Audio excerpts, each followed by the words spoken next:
sports. We are Blackmore. We are LA. Yesterday in Oakland, the Angels bats came back to life with the long ball in a 7-4 win. Tonight, Dan Herron toes the slab for the Halos as he looks for another great outing to shut down the Tribe. Indians and Angels is next.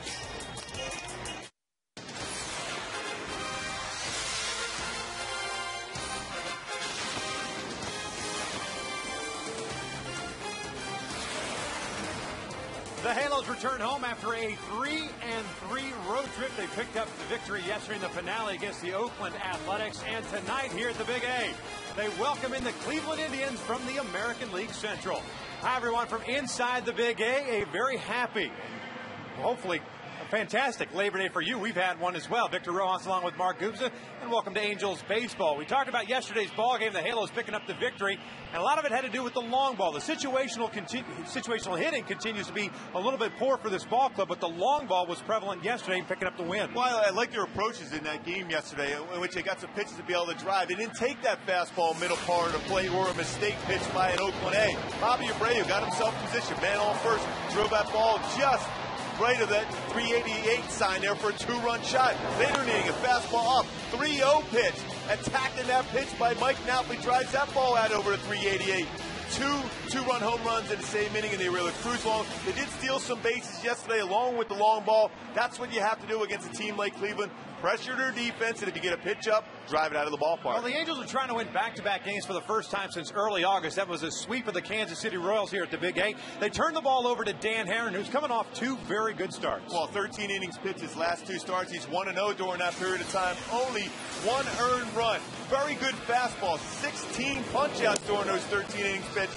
Great split-finger fastball once he established the strike zone. He even had a good slider and a curveball. This is a guy that's an innings eater, a guy that will go out there and give you a start. 30 starts, 6 straight seasons. He's always at that 200-inning plateau as far as innings pitched. That type of warrior, they need him tonight. Well, he's a guy that certainly can pick up the strikeout, and this Cleveland Indians ball club is prone to the strikeout. Herron will be going up against the youngster, Carlos Carrasco, making his second ever Major League start. He was a key component in the Cliff Lee deal last year. Sit back and relax. We're just about ready for baseball. We've got the lineups and first pitch when we return.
Of Angels baseball. Nobody beats Howard's. By the fastest growing car company in America, Hyundai, and by Shakey's Pizza, who holds the record for most innings pitched in a major league season. Go to Shakey's.com/trivia. The gorgeous shot from the first base side here at the Big A. Beautiful day for baseball. The Angels, as you can see, have taken the field. Dan Herron getting his warm-up tosses in, and as always, this presentation of Angels baseball is brought to you in luscious high definition, courtesy of Time Warner Cable. Let's take a look at the lineup that the Cleveland Indians will be running out there this evening. Manny Acta is in his first year at the helm for the Tribe. Michael Brantley is in center field, leading off for Cleveland as Drupal Cabrera, the shortstop, batting second. Shin-Soo Choo leads the Indians in runs, hits, home runs, RBIs, and doubles. He is their right fielder. Travis Hafner at DH. Jason Nix at third base. Shelley Duncan in left field. Matt Laporta is playing first base, batting seventh. Luis Valbuena, eighth place hitter, playing second base. And Lou Marson is doing the catching and batting ninth. Taking on Dan Herron. See the numbers, 2-4, 3.50 ERA since joining the Halos. Well, he's 2-3 at home with an ERA at 2.67, so he's been very good at the Big A. Fastball, 90 to 92 range. An unbelievable split finger fastball, curveball, and slider. That's his go-to pitch, the split finger for the strikeout. Well, defensively behind Herron tonight, you've got Abreu in left, Borges in center, Torrey Hunter is in right. In the infield, it's Cayasco and Ibar on the left side, Kendrick and Napoli on the right, with Jeff Mathis doing the catches. And Alberto Cayasco should be busy at third base today. It's a team that attacks that first pitch fastball, and they also try to create opportunities to score. They're not a powerful club, so they will try to bunt and, of course, do whatever it takes to get guys in scoring position. The Indians at 55 and 82 in last place in the American League Central. They're trying to find their way with young talent as that pitch is outside to start this ball game off. Speaking of young talent, here's one. Michael Brantley, he's coming over in the CC Sabathia deal along with Matt Laporta. Number of players coming over, but these two guys, key parts in it. Laporta really the key player in exchange for CC Sabathia a couple of seasons ago. But Michael, of course, the son of Mickey Brantley, former major leaguer, Seattle Mariners, Toronto Blue Jay, has got some moxie and playing some center field with Grady Sizemore out for the rest of the year. Herron misses outside. It's 2 balls and a strike. He's got some pretty good speed. Mickey, his dad, was more of a power type of swing. Michael's a guy that puts the ball in play. Has 7 stolen bases on the season. Has the ability to hit in the gaps and runs very well. 2-1 pitch out toward left center field. Bobby Abreu drifting over there. Will make the catch, and there is out number 1. That's how we start this ball game off. And that'll bring up Cabrera, the shortstop. Well, we pointed out those last 2 starts for Dan Herron. Getting a no decision. He was locked up with King Felix up in Seattle on the 31st of August. Went 7 innings. No runs, struck out 8, walked 2. His previous start, he picked up the win against Tampa Bay. That was at Wednesday afternoon game here at the Big A. 12-3 victory. Gave up 1 earned run in his 6 innings. Cabrera swinging at the first pitch off a lazy fly ball out to shallow left. Bobby Abreu comes hustling in. I think Bobby tired of everybody calling him off. Calls off Eric Ibar there, makes a catch. Well, we saw that up in Oakland.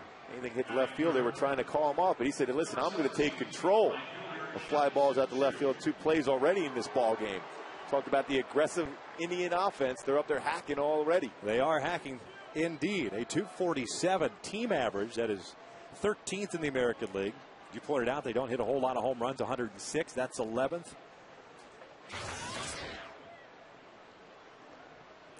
Shin-Soo Choo, the right fielder, takes a strike.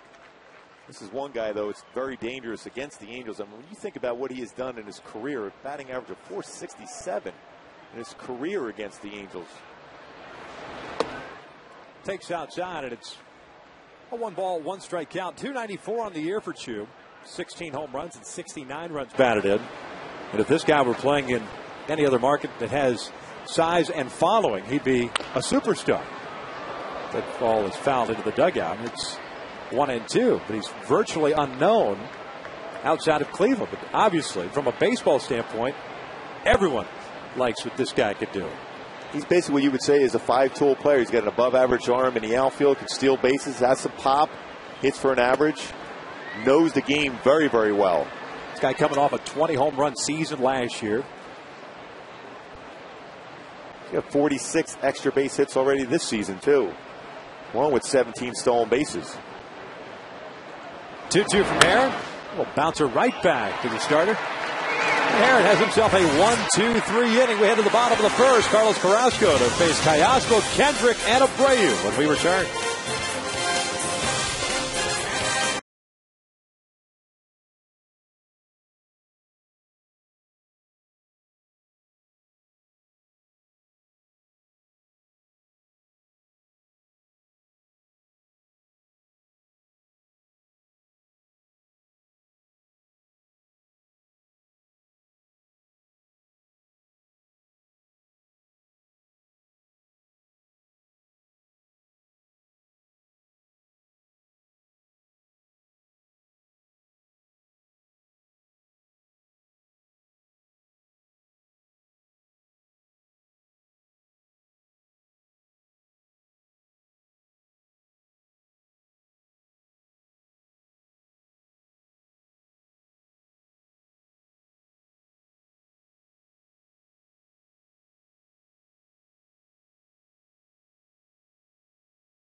With an opportunity to pick up a game on the Texas Rangers. They lost to Toronto Blue Jays earlier today, 7-2. So the Halos a chance to get to 8.5 back.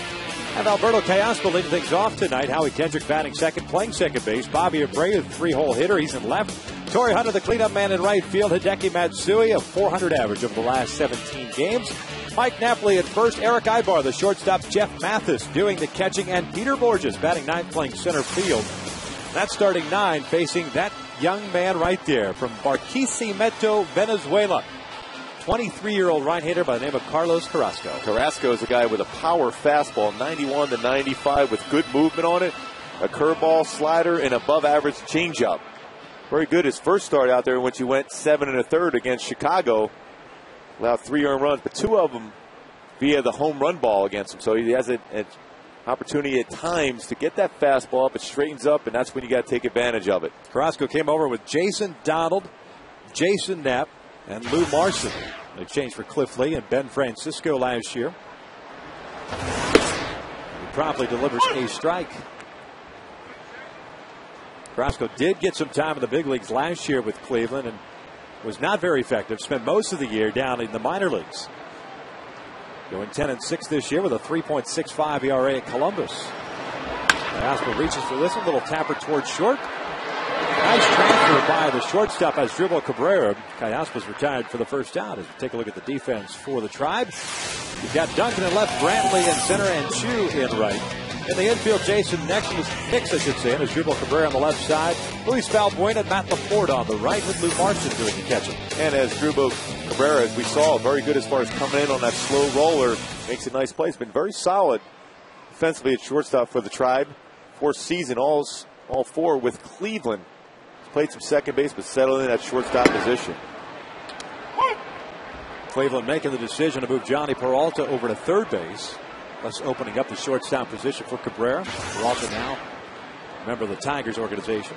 Howie Kendrick hitting .278 with 10 home runs and 65 runs batted in. That pitch is down and away, and it's a 1-ball, 1-strike count. The Angels with their victory yesterday. Now 5 games under 500 at 66 and 71. They're just 2 games over 500 here at the Big A. 34 and 32 as that pitch is tapped foul at the plate. It's 1 ball, 2 strikes. Mentioned that 3-3 road trip. Taking 2 of 3 against the Seattle Mariners. And picking up the finale yesterday up in Oakland. Oakland also won earlier today. They beat the Mariners, so they are now 7 back of Texas as Kendrick goes down swinging. There are 2 outs.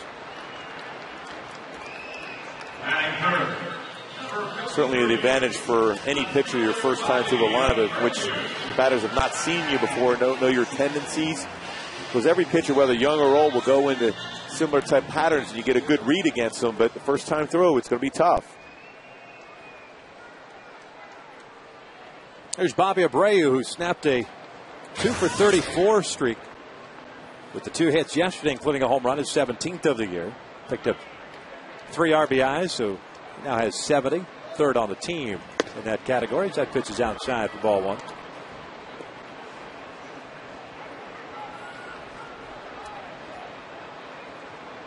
Overall on the road trip, 3 for 16.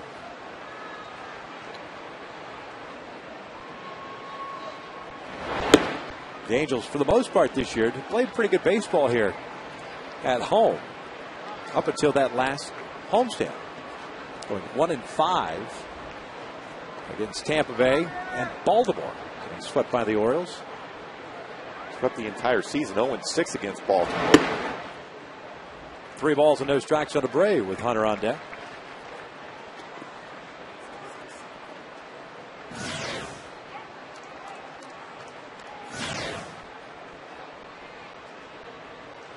Second time that these two teams have met here at the Big A back in April as Bobby draws a 4-pitch walk.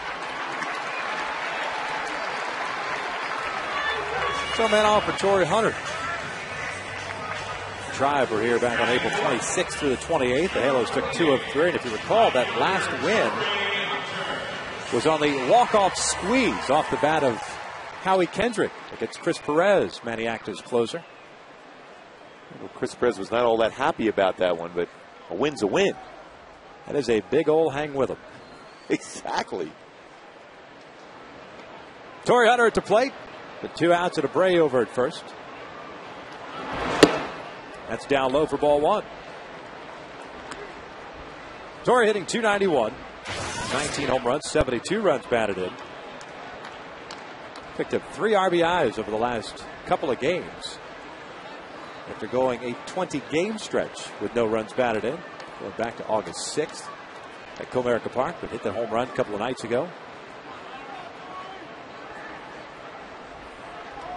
Bobby takes off. That one's fouled at the plate. With a straight steal, never looked back. Figured it was not going to be a pitch out after being ahead of the count 1-0. Bobby with 18 stolen bases on the season. There you go. You got a pretty decent jump. We're not real fast to the plate. Quickest time to the plate about 1.32. You generally want to be about 1.2 seconds to the plate to give your catcher a chance to throw out a would-be base stealer. Bobby doesn't go this time, and Torrey rolls it foul. You wonder if the Angels would run more against Lou Marson. As we pointed out, he was part of that Cliff Lee deal as well, but he is not the catcher of the future. Carlos Santana, Dominican, who is out for the rest of the year, is their catcher of the future. As a matter of fact, got a brief glimpse of him, one of the highly rated prospects in all of baseball. The Indians got a nice little preview of him for about 7 games until he got knocked out at the plate at Fenway Park against the Red Sox. Abreu takes off. That pitch is outside and actually gets away from Marson. It's a stolen base for Abreu. Now tied with Eric Ibar for the lead. Stolen bases for the Angels at 19 stolen bases now. A decent jump, not a great jump, but picked the right pitch to go. Marson's done a pretty good job as throwing out would-be base hit. He's thrown out nearly 34%. He's pretty solid.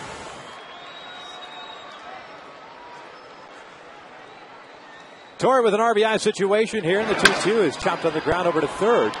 Nix comes charging in, has trouble with the transfer, and it's an infield base hit for Torrey Hunter.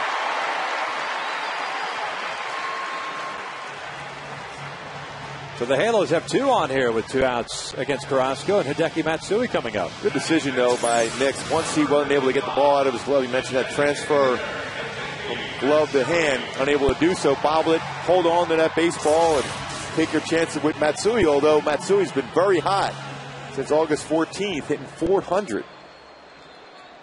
Second best average in the American League in that time span. Paul Konerko, the only guy that's hit just a little bit better than Hideki. His average of 264, 18 home runs, and 74 runs batted in overall. Abreu's second, Hunter at first here in the bottom of the first inning. And Carrasco misses down low.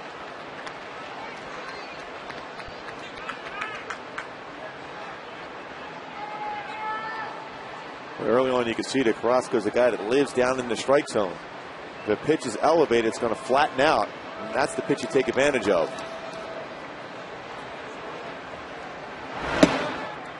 Two balls and no strikes. Prior to the season, Baseball America, ranks all the minor league players in each of the systems. Carrasco ranks 7th in the spring training. Threw the ball well in spring training, but Indians figured they needed some more seasoning down in the minor leagues. More than likely make the rotation next year. Matsui fouls this one off to the left. And it's 2 balls and a strike. Well, this Cleveland club, a club in transition. Mark Shapiro, their general manager, will be stepping down and moving up to club president after the season. So there's some decisions to make as far as this club, too. Cleveland, in that division, which you can turn it around quickly and be involved in a race.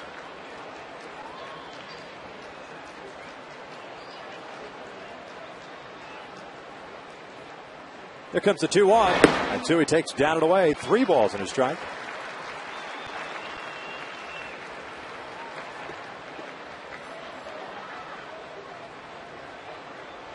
Chris Antonetti, who's currently the Vice President of Baseball Operations and the Assistant GM, will take over the GM duties. He's been with Mark for several years. It's a seamless transition. 3-1.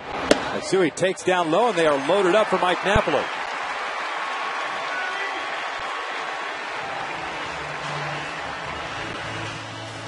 Now it's time for a Coors Light cold, hard blast. Never try to sneak a 3-0 fastball by Mike Napoli. We saw it in St. Louis, and we see it again yesterday in Oakland. 2-run home run to left center field for Mike Napoli. That was our Coors Light cold, hard blast.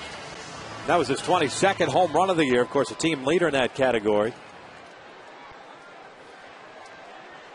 Abreu drawing the walk. Hunter with the infield base hit. Matsui with the walk. So 2 walks and a strikeout and a hit allowed for Carlos Carrasco here at the bottom of the first inning on 20 pitches thrown.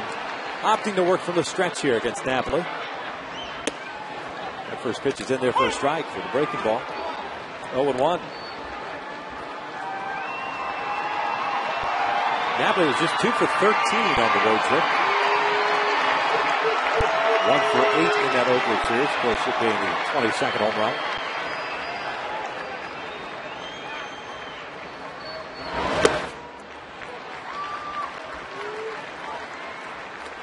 Started out with a slider, then came back with a curveball.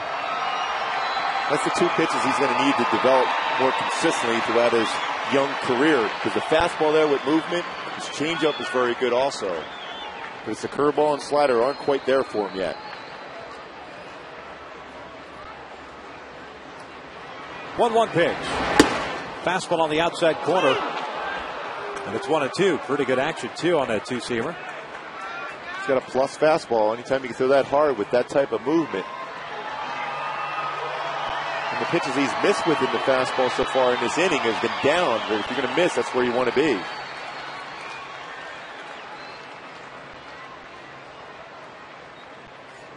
Here's the 1-2. Breaking ball, and Napoli goes down swinging. And the Angels leave them loaded. 1 complete here at the Big A with no score.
hits the wall early. Sometimes they try to be too fine with pitches, and that brings you in the wrong direction. But Danny's handled it well. Jared's handled it well. They go out there, pitch their games, and with a little support, you can see that that we're going to win games. Starting pitching really has not been the problem, especially in the second half. More specifically over the last couple of months, situational hitting, as we just saw in the bottom of the first inning, has been the biggest problem for this ball club. Leaving the bases loaded against the bench. Travis Hafner takes ball one outside. What's he trying to take advantage? We have a young pitcher on the ropes. 2 walks already in the first inning, trying to find his way around the strike zone, but he got out of there with a pretty good breaking pitch to Napoli to be able to get that swing and miss to finish the inning. Hafner takes a strike to even the count. Everyday DH for Matty Acton. Getting 272, 10 home runs, 42 runs batted in. Capable of playing first base on occasion. He fouls this one back into 22, but he has had a number of elbow and shoulder problems over the last couple of years. It seems to have kind of taken away that power stroke that he once had. And looks like more of a type of a swing where he's just trying to make contact, get through the baseball, square it up. Not a guy that's going to have that lift as far as driving the ball. It's jammed on that fastball. It's still a 1-ball, 2-strike count. Hafner's a guy that had a nice little stretch between 04 really through 05. Hit 28 home runs in 2004, drove in 109, hit 33 bombs in 05, and drove in 108, but then had his monster year in 05. 42 home runs and 117 runs batted. That pitch is a called strike 3 on the inside corner, and down he goes for round number 1. First strikeout of the night here for Dan Herron. Jason Nix stepping to the plate. We'll take a look at our Hyundai key to the game. The key is Herron, take the wheel. We often hear that phrase in the clubhouse. So who's driving the bus today? It's going to be up to Dan Herron to throw up some zeros, do as usual, get 7 innings pitched, and get the opportunity to be able to get some runs across and win that first game of the series. That's not the proverbial bus that someone usually gets run over with, right? No, that's where you run over the other team. Okay. Jason Nix takes a strike.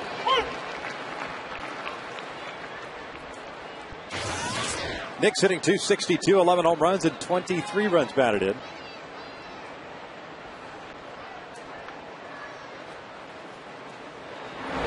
One-time prospect, the Colorado Rockies. Thought for the longest time that he would be their second baseman of the future, the brother of Lance Nix of the Cincinnati Reds.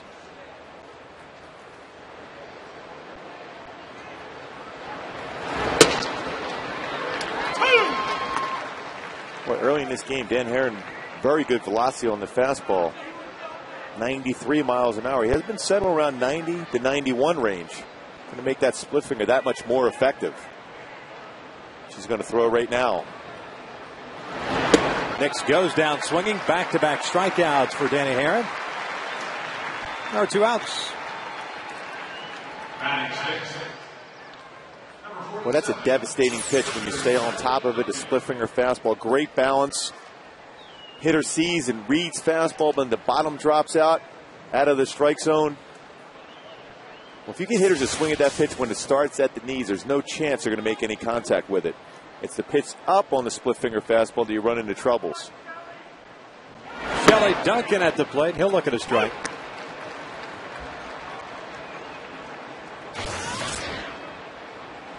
.234 for Duncan. Getting a lot of time out of left field.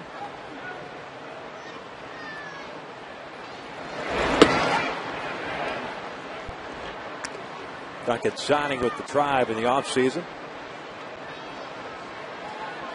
And because of the injuries, and some time back in the big leagues. One time second round pick of the Yankees. This one jerked down the left field line, and it's 1-2.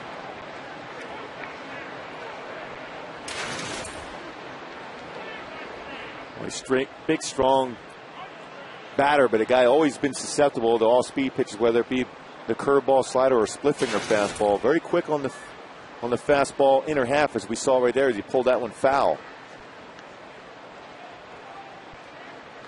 International League MVP of the son, Dave Duncan, the pitching coach of the St. Louis Cardinals.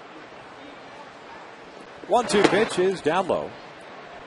2 balls, 2 strikes. He's the all-time home run leader at the University of Arizona. 55. That's some good players go through the University of Arizona, baseball players. That's impressive.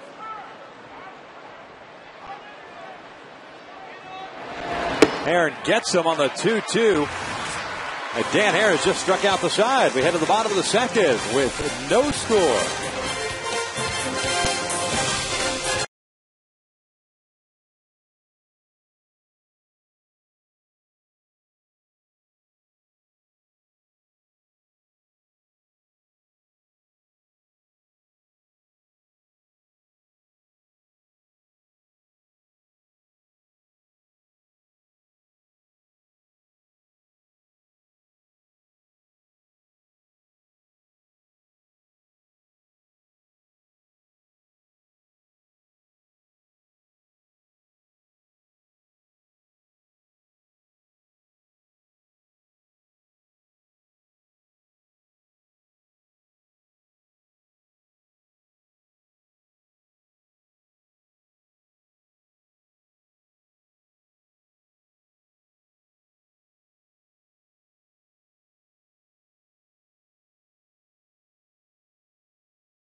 Halo setting up the bottom third. Ibar, Mathis, and Borges here against Carlos Carrasco. Through 24 pitches in that first inning. Struck out 2, walked 2. Gave up an infield base hit, but got out of a bases loaded jam. Ibar swing at the first pitch and fouls it off to the left. Eric still in that lift and separate mode as far as his swing is concerned, hitting .262, 5 home runs, and 27 runs batted in. I mean, you can understand attacking that first pitch fastball, but it's got to be a spot where you can drive it on the grounder or on the line. Because that right after they get ahead, they're going to throw a lot of slow breaking pitches over the middle part or down and in.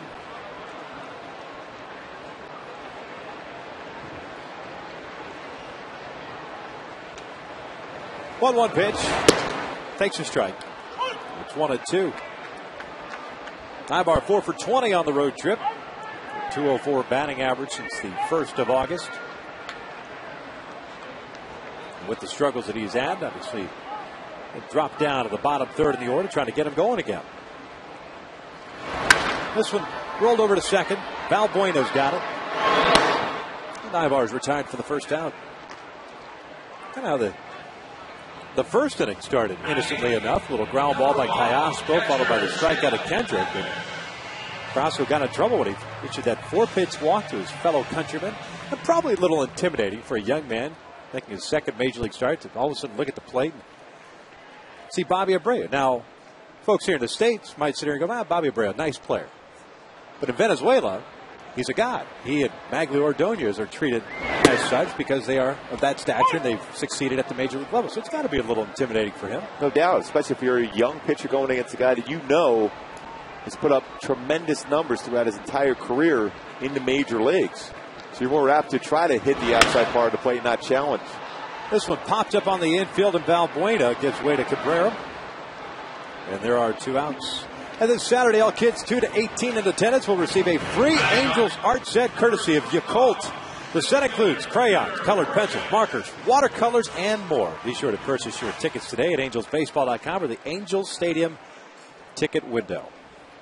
Boy, next year I hope Yakult does this again and offers another set so we could do a commercial with you, all bibbed up, using the set. You want to sell tickets? Oh, yeah. Big league. And show them the painting I did for you after I get my settle on Saturday night. I have never seen a stick figure quite like that.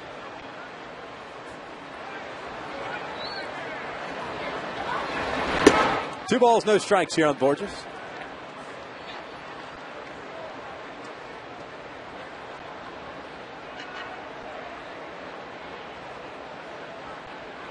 Borges did not play yesterday. It was 1 for 6 in that series against Oakland.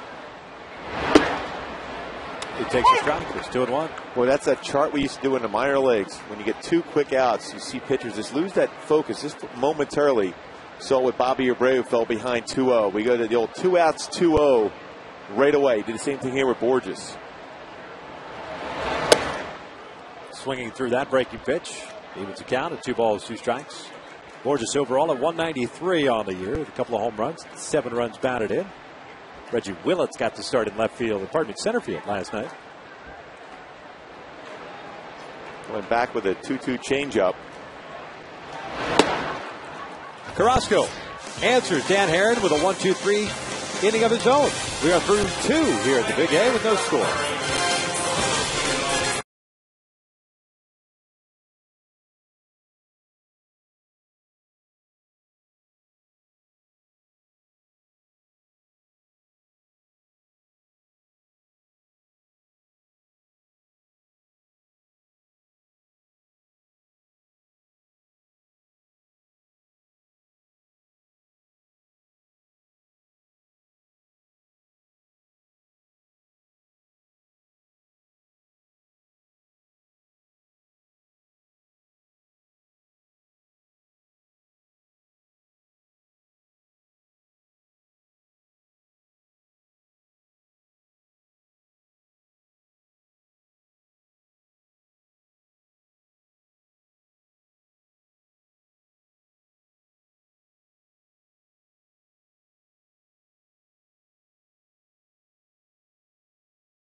For baseball, the 6:05 start. No score here in the top of the 3rd inning.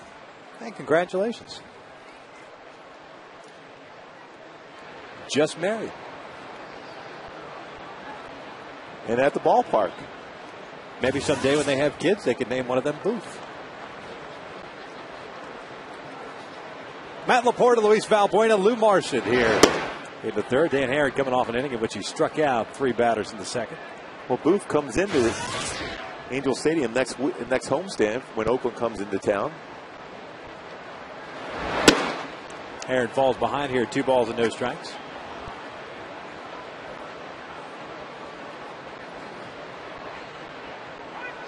Matt Laporta hitting .229, 9 home runs, 34 runs batted in.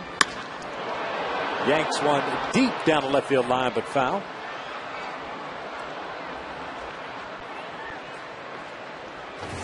It's 2 balls and a strike.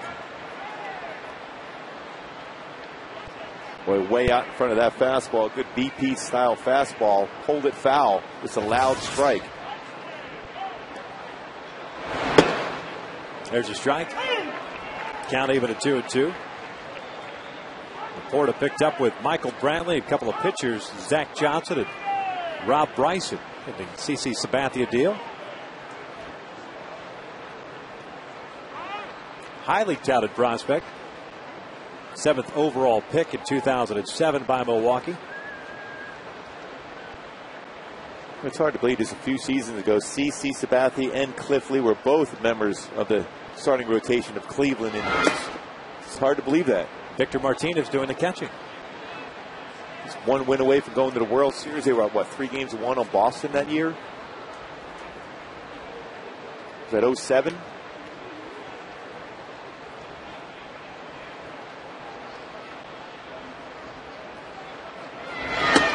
Lays off that pitch, and that's a walk. Leadoff man is on board for Cleveland. First base runner for the Tribe. Brings up Luis Valbuena, the second baseman. When Manny Acta has shown he will do whatever it takes to get runners in scoring position, whether they're going to have a bunt, possible hit and run. There's going to be some action in this spot right now.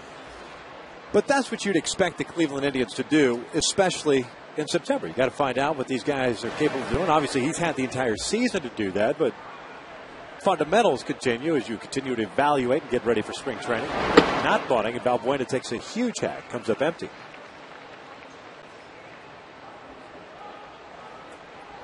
A 178 hitter this year. A couple of home runs, 18 runs batted in. And the thing about Manny Acta, too, you ask around, even the broadcasters, you ask, good guy? Yeah, he's a great guy. Valbuena slices this one foul. How good of a manager is he? Don't know. Still don't know, although the fact of the matter is, because didn't have a whole lot of talent to deal with the Washington Nationals, was let go there. Prior to last year, prior to this season, I should say last offseason, apparently was highly sought after. Even by the Astros. Houston Astros apparently had offered him a contract and signed with Cleveland. So obviously from a baseball standpoint, from a coach standpoint, from a teaching standpoint, brings a lot to the table to have two organizations seek you out. And one to give you a 3-year deal like Cleveland did.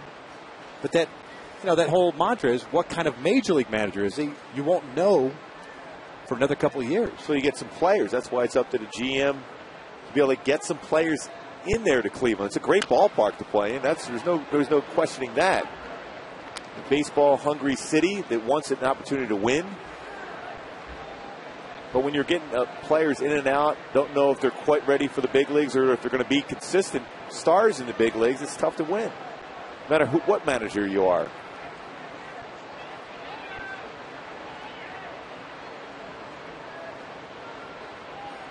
One-two count here on Valbuena. And he pops one up a mile high on the right side. Kendrick drifting up to the outfield grass. There's the first out of the inning.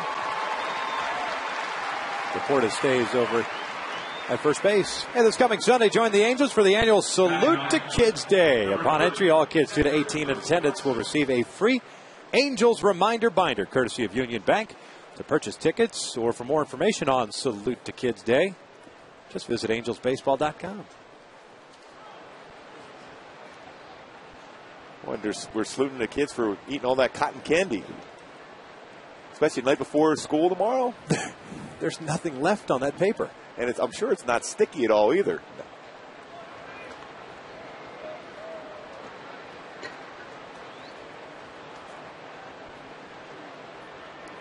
Lou Marson, the catcher, stepping in.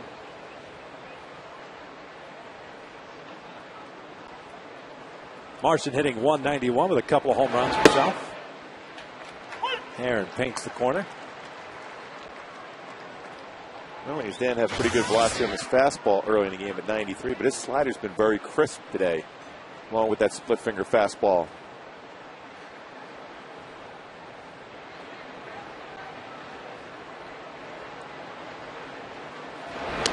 And that gets Marson on the elbow area. And the Indians will have 2 on here with 1 out. Top of the order, and Michael Brantley coming up. Boy, after a slider on the outside corner, wanted to go fastball in. And it ran in and got the elbow. Howard will show that fastball. 4-seam fastball. He wanted that true action inside, but didn't get away from the elbow of Marson. You see that seam mark right on the elbow. Already you got a knot working there also. But he's not rubbing it. No. He's wearing it. Brantley takes outside for ball one. Hit a fly ball to left to start this ball game off, so he's 0 for 1. Got a little 7-game hitting streak.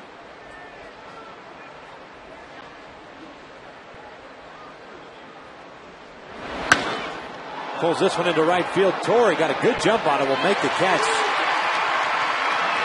Laporta was off the bag. It was caught between second and third, thinking that ball was going to drop. Unable to advance. There are 2 outs. Torrey got a good jump on that fly ball. Hit pretty well. Right, Brantley had top hand spin on it. He would come in and make a play on it. Laporta decided should he try to get there and try to score on that ball, but there's no chance Torrey wasn't going to make the play. I don't even know if he can tag up and go to third anyhow. It's better off staying in between, just in case that ball either dropped in or Torrey dropped it. Cabrera takes down low for ball one. Hit a fly ball to left to the south in the first inning. He's 0 for 1. At 308 average last year, career high.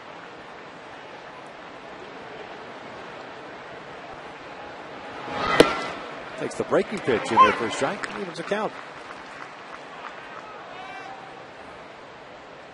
Cabrera picked up from the Seattle Mariners back in June of 2006 for Eduardo Perez. It's worked out for Cleveland.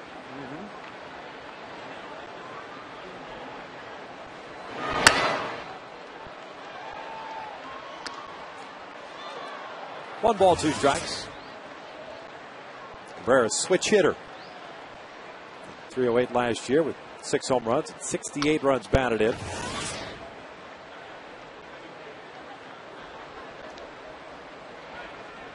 Had 42 doubles last year. Here's the 1-2. Takes a called strike 3 on the inside corner. That will end the Indians. Top of the third, 4th strikeout for Dan Harris. We head to the bottom of the third with no score.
Is tied.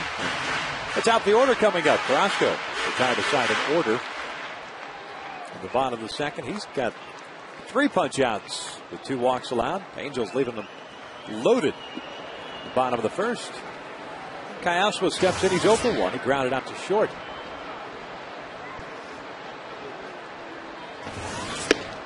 Takes a strike on the off-speed pitch, and it's 0-1. Well, he definitely has a very good changeup. His mechanics very solid. Good balance over the pitch and rubber. We're going to go fastball inside. Missed location. It's fouled back to the screen. Alberto in the hole here at 0-2.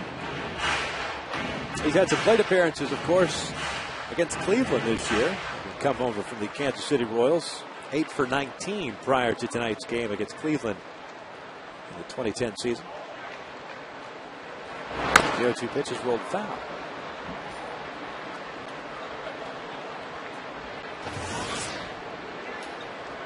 So he's seen a changeup, a fastball, and now a curveball.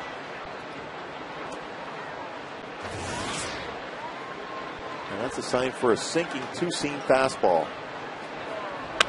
This one off the end of the bat, right over to Cabrera. A mirror image of what we saw in the first inning. So Callaspo is twice grounded out to Cabrera. There is the first out of the third. Yeah, the interesting thing, when you see a catcher put the one sign down, it's going to be a fastball. When he makes a circular action with that, that means he wants that sinking fastball down in the zone, and that's what he got to get that easy ground ball against Callaspo.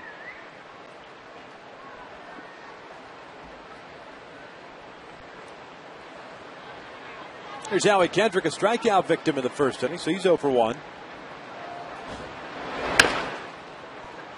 Rolls the first pitch foul up the third base line. Kind of like Carrasco's delivery and mechanics. Very smooth, almost deliberate. Good balance. That's the thing. Great balance over the pitching rubber. It's almost a traditional way you would teach a youngster coming up. With the only exception being the hands over the head. He keeps them around his chest. Keeps that front shoulder locked in very well.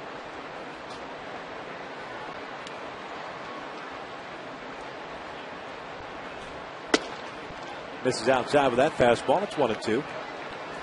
Well, I mean, when you talk about getting good balance, straight up and down on the pitching rubber, that's the perfect balance you want to have as far as in working down over that front leg. Got a pretty good pitching coach in Tim Belcher, who had similar type of mechanics when he pitched in the big leagues. Breaking ball, hit hard over to second. Valbuena, a little bit of a bobble there, but he regroups. Kendrick is retired for round number 2. Belcher, a little bit different guy in that he was that drop and drive type of pitcher. But he had similar, real slow and deliberate over the pitching rubber. He was great over the top. He had a great fastball. 146 games in his career. We're teammates together in Kansas City. And you talk about one of the most fierce competitors you ever see is Tim Belcher. Guy that stresses the ability to throw strikes for his staff.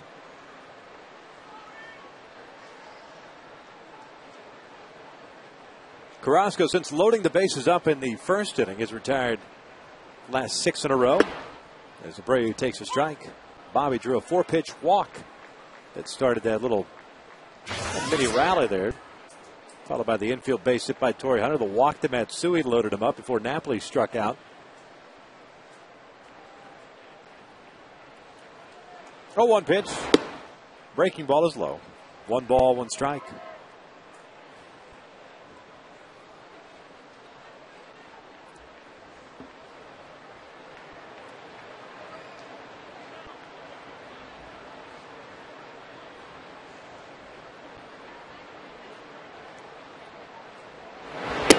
Abreu went around on that slider. It's 1 ball, 2 strikes. I think Bobby looking for that fastball on the inside part of the plate. Well, and a lot of times if you're a hitter going against a pitcher, it's very quiet on the mound, deliberate as far as his delivery is. It's very difficult to time him. That fastball just gets right on top of you. And then, of course, when you're trying to get your hands through as far as the fastball, then he drops that breaking pitch on you. 1-2 pitch. There's that fastball. Misses in. It is 2-2. 1 hit in this ball game. That was that Torrey base hit. Infield variety. A little dribbler up the third base line.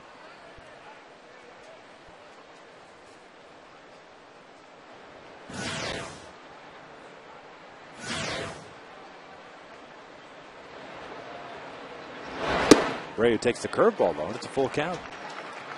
There's one other game that's ongoing in the American League right now. That's at Fenway Park. Boston just crushing Tampa Bay 11-4. That game in the 7th. There's one game in the National League. The Phillies leading the Marlins 7-4. And then a game later on tonight. Getting ready to start here in about 10 minutes. Dodgers down in San Diego. Matt Latos been scratched from that start due to the stomach flu. 3-2 pitch, and Abreu goes down swinging. And that is strikeout number 4 for Carlos Carrasco, who's retired 7 in a row. We are through 3 with no score.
Gold Gloves were the only 2 American League outfielders ever to win 10 or more.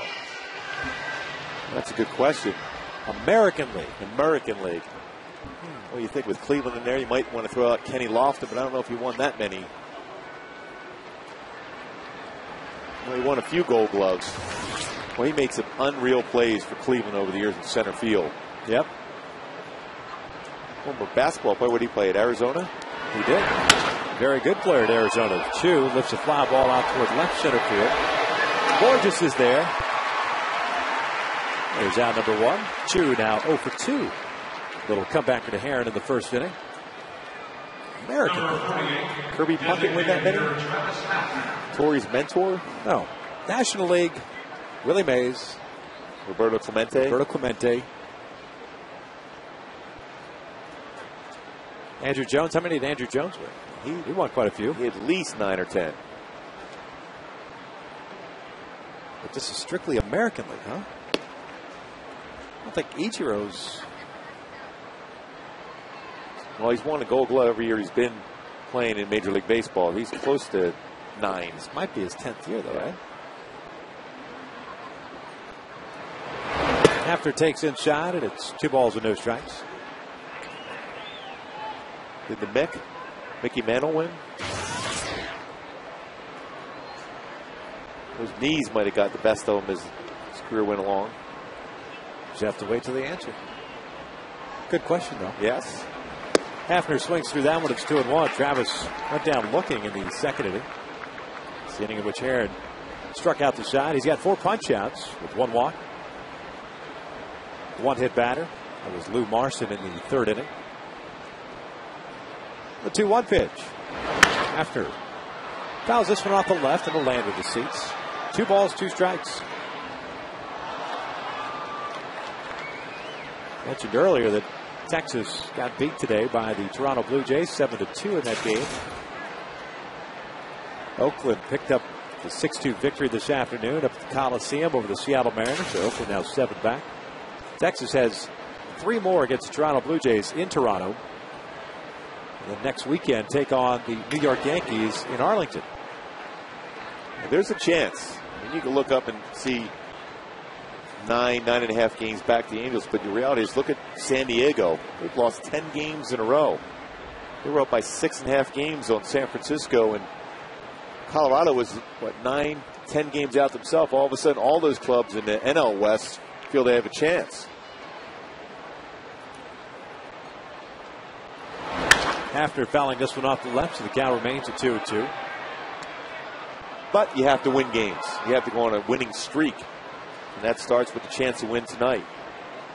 Make it 2 in a row if they can win this game tonight. And that's probably been the most frustrating thing for the last 6-7 weeks, even going all the way back to the All-Star breaks. The inconsistency, the inability to run off 5, 6, 7 games in a row. As Hafner lifts the fly ball to right center field. Gorgeous drifting back. Not going to get it over his head. Hafner trying to go to second on a double. The throw is not a time. It is a double for Hafner with 1 out here in the 4th. I think that ball a little bit more carry than Borges thought it did. Hafner picks up his 24th double of the year.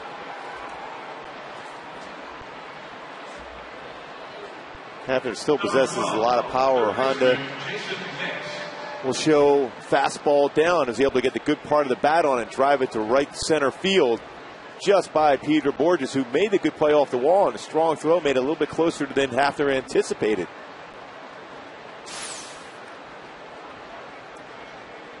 So man in scoring position for Cleveland for the 2nd consecutive inning.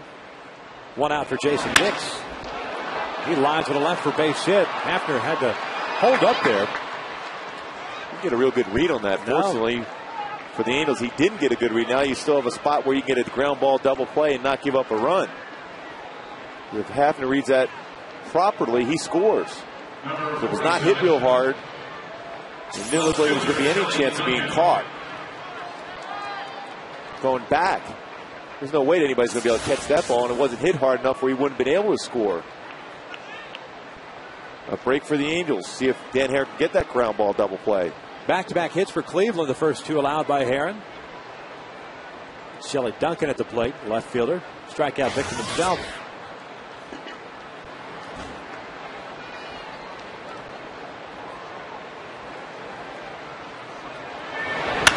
Duncan hits a towering shot out to center. Hafner is tagging. And the throw goes to second base. Cleveland has a 1-0 lead.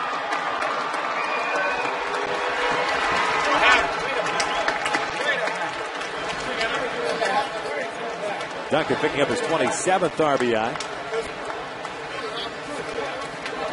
Nice job too by Borges to alertly throw the ball to second.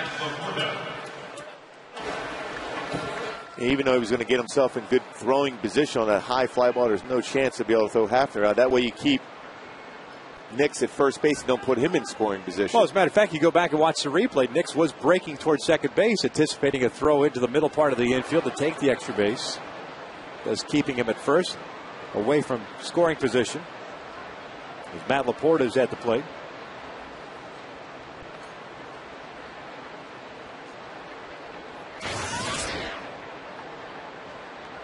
And Nix with 1 stolen base on the season.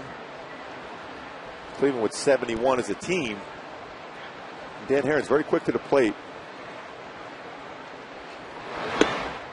Laporta takes a strike. They drew a walk as the leadoff man of the 3rd inning and was stranded at second base.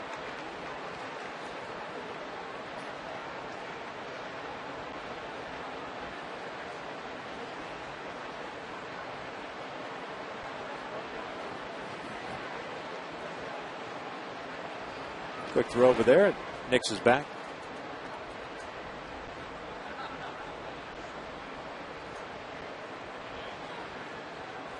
Nix a waiver claim from the Chicago White Sox.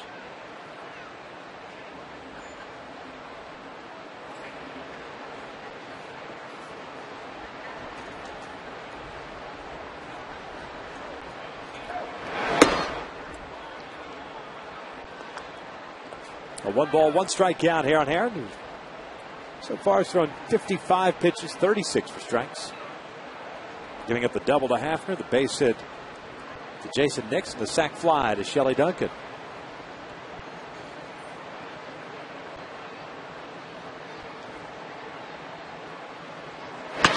Laporta, foul ball down the left field line.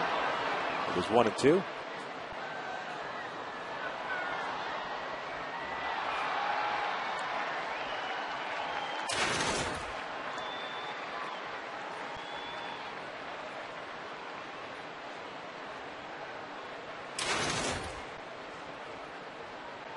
Laporta hitting 17 home runs last year down in the minor leagues.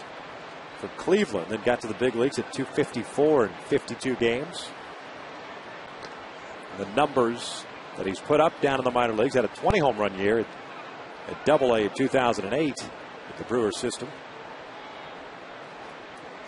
Just have not translated at the major league level as of yet.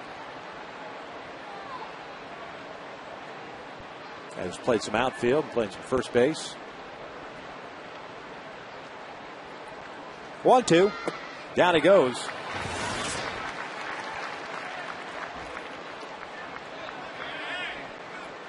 That should be out number 3, everyone. Come off the field. Yeah. Anytime. What everyone's doing. All right. Cleveland scores first on a couple of hits. They leave a man on. We get to the bottom of the 4th inning with the Indians leading at 1-0.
Is CarMax by Carl's Jr. Want a charred roll burger, top of the big juicy Philly cheesesteak?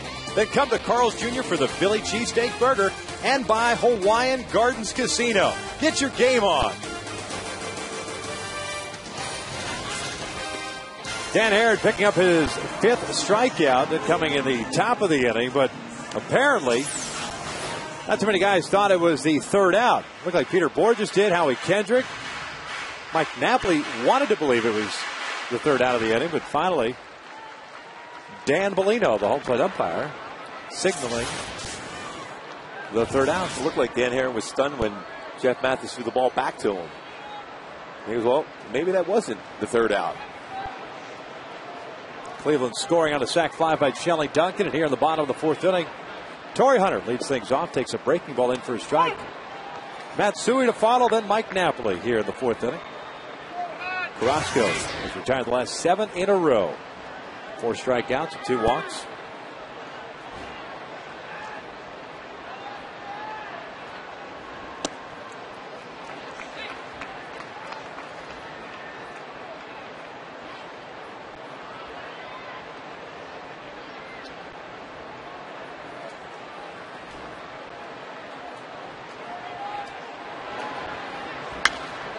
Torrey fouling this one off to the right. And it's 1 ball, 2 strikes. Hunter 1 for 1, had that infield base hit up the 3rd base line.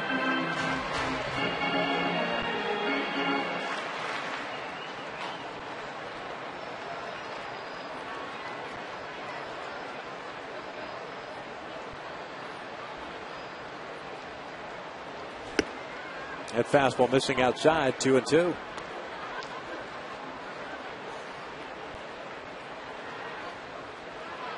Well, he definitely has a good fastball, and it's setting up his secondary pitches very well. Coming right back with that plus changeup that he has. Torrey seemed to read that one pretty good out of the hand. Full count. And we're going to be going through a second time through the lineup, particularly the middle part of the lineup with Matsui on deck. See if the Angels could do some damage here.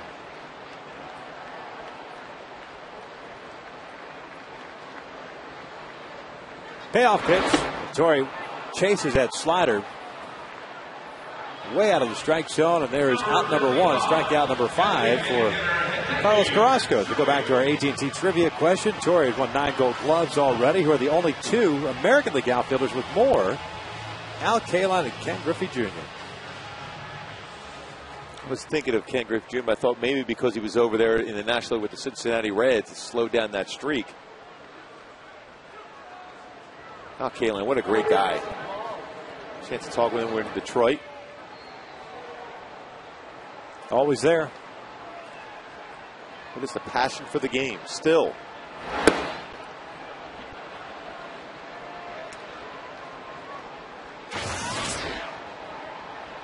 Griffey caught 10 Gold Gloves in the American League.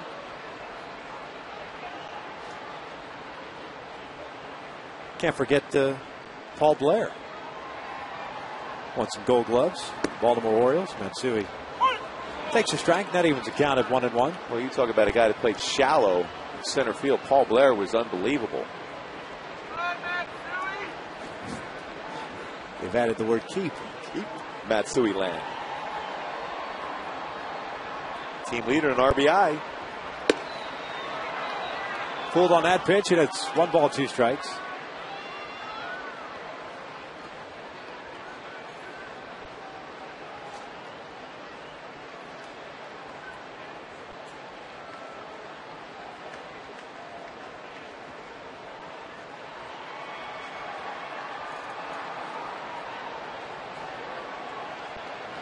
Matsui fouling this one off the left, and it's 1-2. Some of the other good center fielders in the American League. Devo won 5. Gary Pettis won 3. You mentioned Kirby Puckett, 4 Gold Gloves. Even Dave Winfield got in the mix. Would you have thought that? Oh, he had that great arm. It's like him and Jesse Barfield had the most powerful arms in the outfield, but Barfield was accurate too. He was unbelievable. There was that stretch, you mentioned Barfield, Winfield, Ellis Valentine. Cannon for an arm. Dave Parker, you could throw in that mix too. The Cobra, one of the all-time best nicknames. Scary at the plate too. He's about 11 feet tall. Matsui goes down swinging. Back-to-back strikeouts for Carrasco. Actually struck out the last 3 in a row. Abreu, Hunter, Matsui. There are 2 outs here in the 4th.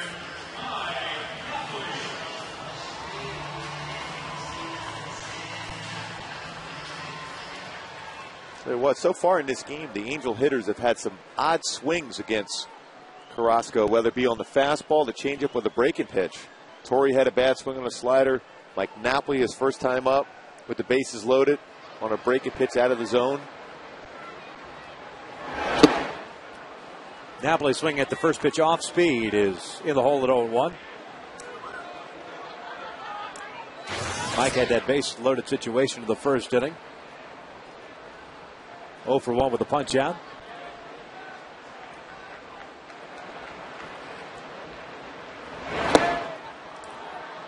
Another off-speed pitch, and it's 0-2. Boy, and he's not afraid to throw that changeup to a right-handed batter. A lot of young pitchers will throw that changeup to a left-handed batter if you're a right-handed pitcher, and vice versa if you're a lefty pitcher going against a right-handed batter. But very rarely do you see a young right-handed pitcher throw that pitch to a right-handed batter. Now going to try to elevate a fastball.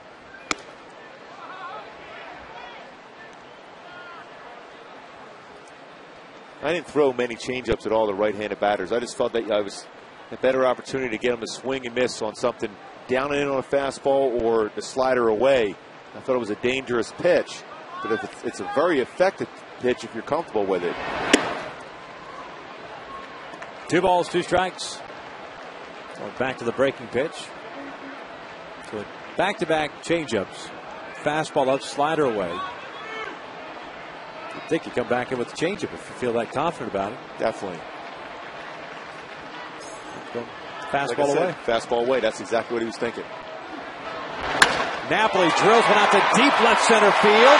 Does it have enough? No. One hopper off the wall. Napoli heads into second with a double. As Duncan bobbles that baseball, but Napoli was going to get a 2-bagger regardless. His 22nd double of the year, and a man in scoring position here with 2 outs. a little bit too much top hand on that fastball in the outer half. But he definitely squared it up pretty well. He did go with the fastball away, and that was a mistake, especially when you see a batter up there swinging oddly at your breaking pitch or changeup. You go after with the fastball. Now he's got a guy in scoring position.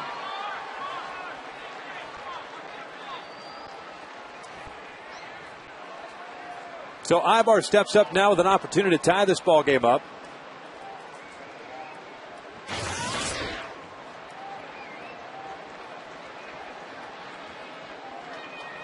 Ibar grounded out to second base in the second inning. Takes a breaking ball for a strike.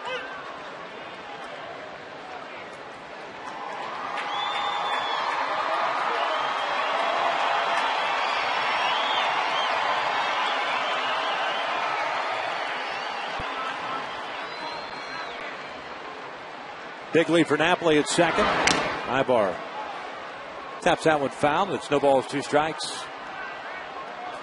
So again, going after Ibar with that breaking pitch down and in. Pulling off that pitch.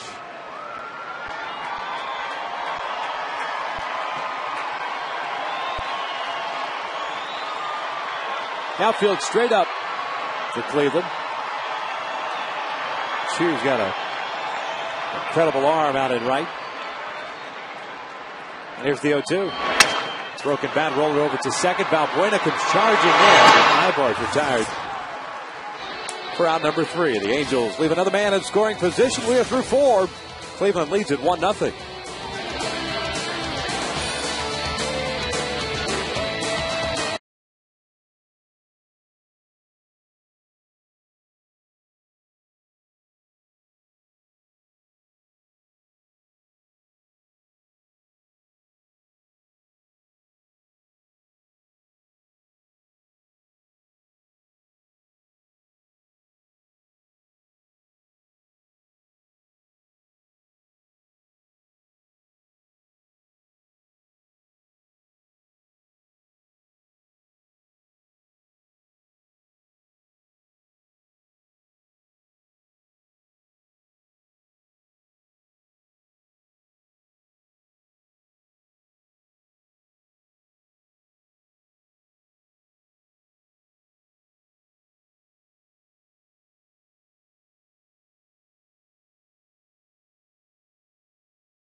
Perfection. Boy, Dan Herron in this ballgame has had great stuff. Fastball, locks up Hafner on the inner half. Then a couple of nasty split finger fastballs to get a couple more swing and miss. Back inside with the fastball, then split finger to get the swing and miss. 5 punch outs for Dan Herron through 4 innings. Throwing the ball very well, just 2 hits allowed. Herron giving up back-to-back hits in the 4th inning. The sac fly to Shelley Duncan to give the Cleveland Indians the 1-0 lead as Valbuena swings through that first pitch fastball. The Indians second baseman 0 for 1. He popped out to Howie Kendrick in the 3rd inning.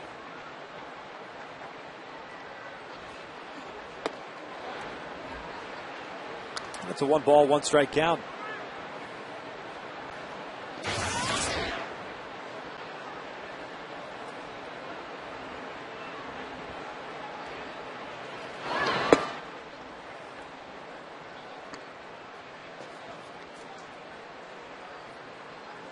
Herron coming into this inning, 57 pitches, 38 strikes, 5 punch outs. Carrasco 1 better, 6 punch outs, 2 walks.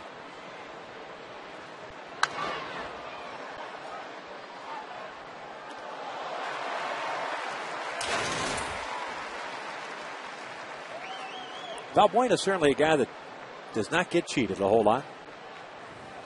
He is up there hacking. He wants to get a fastball. That's what he's looking for. Rolls this one over to Napoli. Aaron's covering. And there's out number 1. And the Angels are running a great ticket special for this current series against the Tribe. Fans can save 50% off ticket prices in select seating areas when using the password ANGELS at angelsbaseball.com or the Angel Stadium ticket window. Purchase your tickets today. You get a 7:05 start tomorrow night, and then a 4:05 start on Wednesday afternoon. Tomorrow, Justin Masterson going for Cleveland, Trevor Bell for the Halos, and then Josh Tomlin for Cleveland on Wednesday against Scott Kazmir. Trevor Bell's been throwing the ball very well. Remember the rotation. Justin Masterson, one of the guys that Cleveland got back in the Victor Martinez deal. Scott Kazmir coming off a start in which he walked 6. It's one of those tough games that if you're a pitcher, you feel well about. Ball out, but 6 walks. He only, at that point, only gave up 1 run himself. Another one that came across when he left the game in the 6th inning. Do you build on that? I think the results as far as the runs allowed, certainly from the last time he was in Oakland, which he allowed 13 earned runs, but those 6 walks and 101 pitches in 5 2/3 innings pitched, he needs to be more aggressive because the stuff was there. If you don't give up any runs, it means your stuff is good, but you have to be more aggressive and more confident by throwing more strikes. You're telling me that there is an opportunity where a pitcher might feel good about the fact that he walked 6 and only gave up a run? That guy needs to be checked. And hit 2 batters. It's a result game. It's all about runs allowed for some people. That one lined to center field. Michael Brantley picks up a 2-out base hit.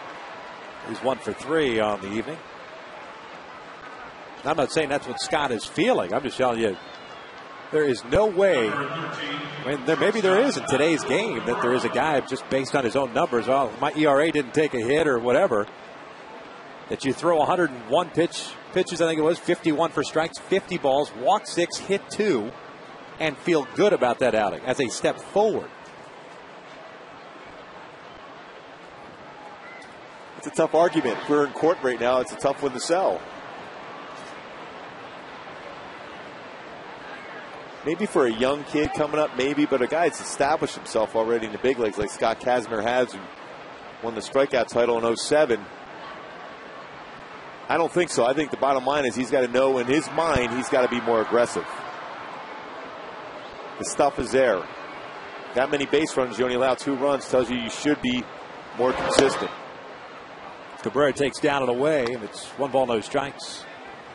As Drubel 0 for 2 with a fly ball to left and a strikeout. Went down looking in the 3rd.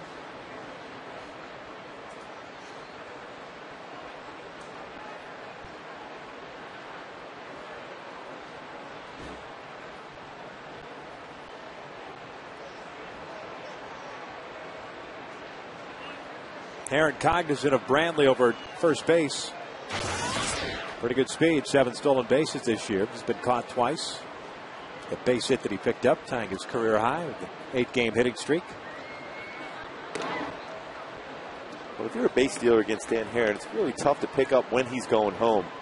There's not a lot of turn in his leg when he makes the throw over the first base. Super quick. As a base stealer, you're looking for something in which you're going to be able to time to be able to try to steal against him. See right there, he doesn't move at all. And it gets away from Napoli, and Brantley's going to try to advance a second, and he is in there.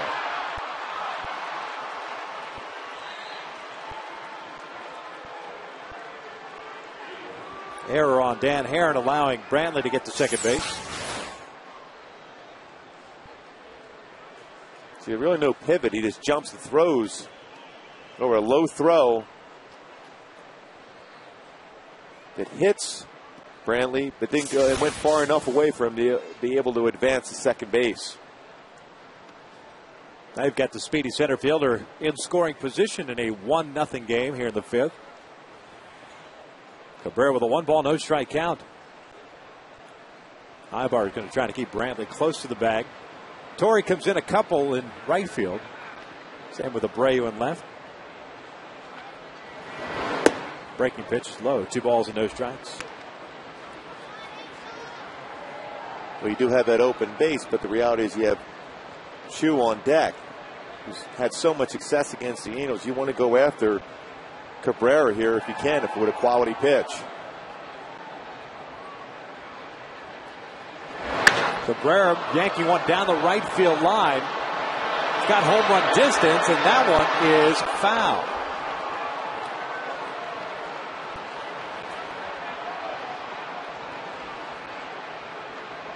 Two balls and a strike. Well, you never know when it goes down the corners here, whether it be right field or left field. It's just 2 spots in this stadium, even at night, where the ball carries very well. You see it going down the line. Clearly, it goes foul in the end, but it was close. Especially the way Carrasco is pitching today, you don't want to give up any more runs.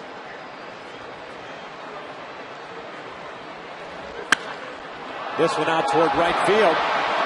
Torrey Hunter giving chase. He's at the wall. Reaches up, makes the catch. That will end the inning.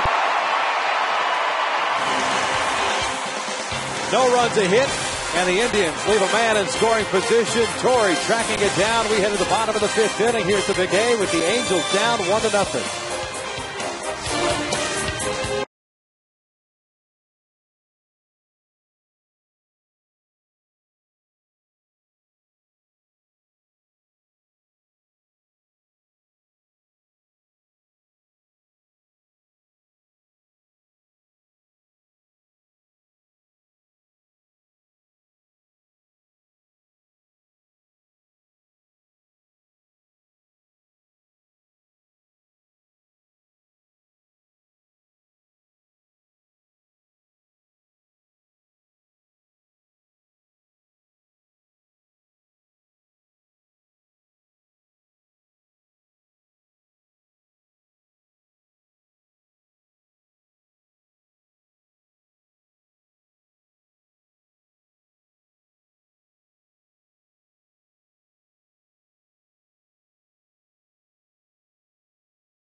Kelly Duncan that scored Travis Hafner in the 4th inning.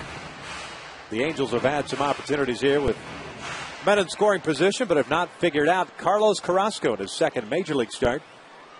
Went 7 1/3, gave up 6 hits, struck out 4, walked 1 against the Chicago White Sox in his debut. His first ever road start as well. Facing 8-9-1, Mathis, Borges, and then Carrasco. The pitch is upstairs for ball 1. Jeff popped out to the shortstop Cabrera in the 2nd inning, so he's 0 for 1.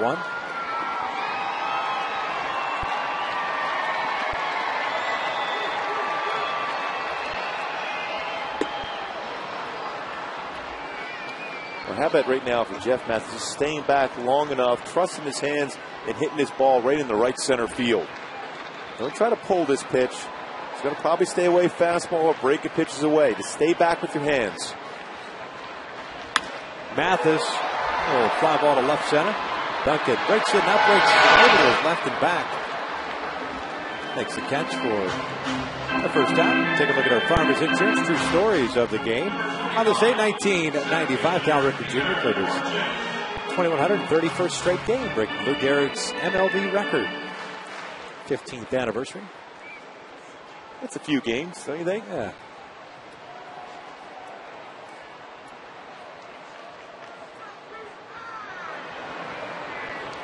Peter Borges steps in here. Strikeout victim in the 2nd. Takes inside. Be sure to visit farmers.com today to hear more true stories from Farmers customers and to find a SoCal agent near you. Is that one of those unbreakable records, you think? Yeah.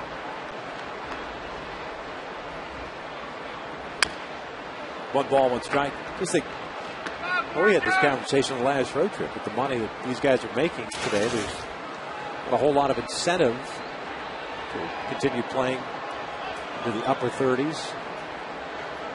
And playing every day. And playing every single day. Especially that position. Majority of those games at shortstop, a demanding position. It wasn't like he was DHing. It'd have to be a guy with the Jeter mold, that type of personality. Borges chopping this one. That's a fair ball heading into the left field corner. Extra bases for Peter. Duncan falls down, bobbles, and Peter just keeps on going. It's a triple. Duncan apparently tripped up by the foul line. But I'll tell you what, when that ball was hit down the line, I thought in my mind this could be interesting because Duncan is a guy known for more his bat than it would be his glove, trying to cut it off because he knows the speed of Peter Borges. He's just trying to keep it in front and almost got by him. If it gets by him at all, that's an easy inside the park chopper over third base. Boy, Borges is one of the few base runners I've ever seen that doesn't even look at second base when he makes that turn around to get in that position. You're all right over there, Victor. Now fine. Infield in. There's Cayaspo trying to tie things up, and he swings and pulls a base hit to right field. We're knotted at one.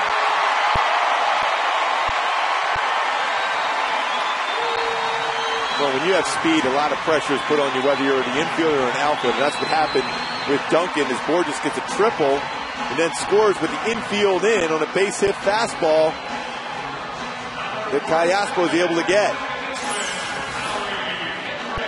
Perfect time. Infield in. Obviously batting averages go up. It's that base hit. Triple for Borges, his second of his major league career. And base hit by Cayaspo on that first pitch. A 1-1 tie here in the fifth inning. Here's Howie Kendrick. Cayaspo takes off. A hit and run is on. Marson's throw is in town, and Cayaspo's gone down for out number two. Saw that a couple times in Oakland. Cayaspo getting on a hit and run, and Howie's been throwing breaking pitches. Difficult for him to put it in play, but you have to figure out a way to hit it on the ground. Or throw your bat at it. We'll see that too often. Anymore, anyways.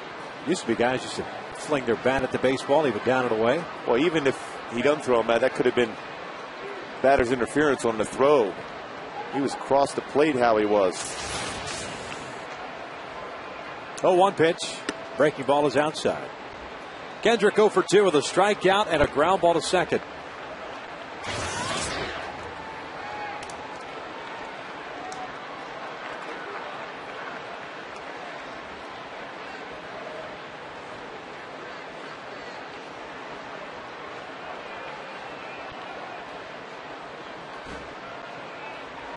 Chopper back up the middle. Carrasco's got it. That will end the inning, but the Angels tie things up. Borges started it with the triple. Cayaspo finished it with a base hit. Through 5. We're knotted at 1.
When you want to be a batter in the American League, how about a four-seam fastball at the elbow? Leaving its mark. The baseball seam's on the elbow. That was our Coors Light scan, brought to you by Frost Brew, Coors Light. Top of the sixth inning, a 1-1 tie here at the Big A. Game one of a three-game set against Cleveland. Off day on Thursday, and then the Seattle Mariners roll into town for three.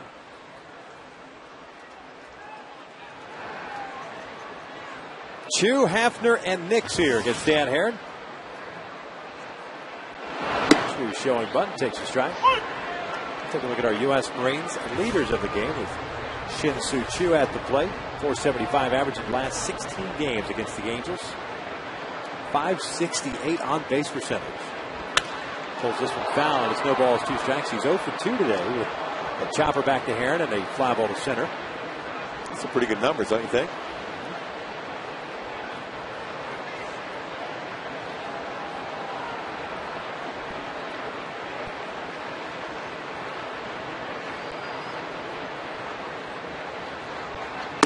Chu takes that fastball inside. And it's a ball and two strikes.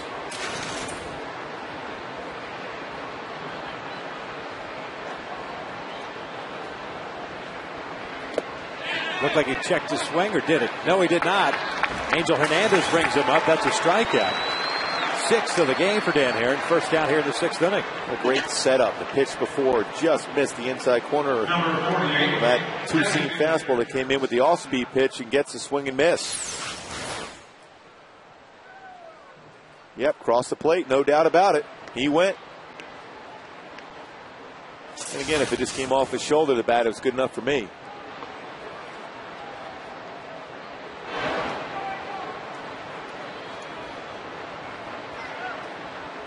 Travis Hafner takes a fastball just below the knees for ball one. Hafner had the double that started Cleveland scoring. The only run in the fourth inning. A 1 for 2 game.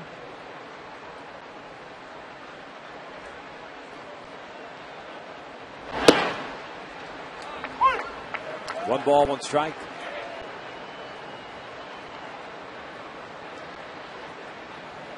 The Indians, of course, without Grady Sizemore at the top of the order and playing center field down for the rest of the year. Micro fractures in his knee. Had injuries last year, so basically the last 2 years have been a wash for Grady Sizemore. They hope to have him back early next year. Definitely a dynamic offensive player. Power, speed, great defender in the outfield. 2 balls, 2 strikes. They'll have a decision to make, too, as to whether or not Sizemore is the center fielder or is he the left fielder going into next year. You had Chu and right. I believe the Indians control Shin-Soo Choo for 2 more years before hitting free agency. We've got Michael Brantley, who's the center fielder now, with Sizemore out. And a similar situation with Torrey moving to right this year for the Angels. Hafner fouls this one back. Still 2 balls, 2 strikes. They would like to have that tough decision. That means Sizemore will be back in there and healthy. The more depth you have, the better chance you have to be a consistent winner.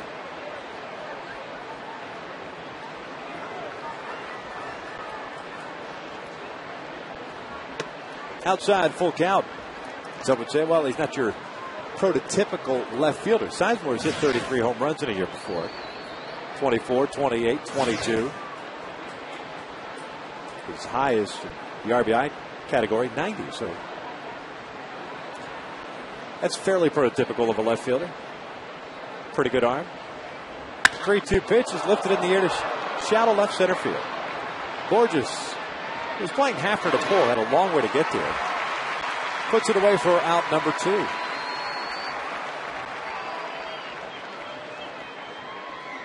Number 12, third baseman Jason. Well, the bottom line, I think, with Sizemore is just wherever you could put him in the lineup, because he's a guy that sees some pitches, will steal bases for you, has some occasional pop. Everyone around that lineup is much better off with him in there every day.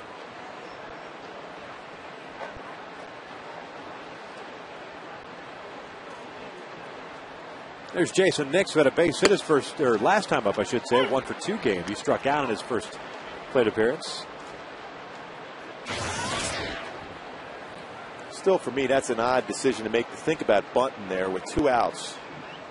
You know, Nix has some pop, and he's not a big stolen base threat.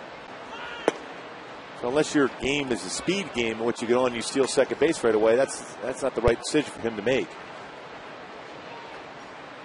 You're not going to bring in Callaspo. He's not going to play any more shallow at third base. He's going to stay back.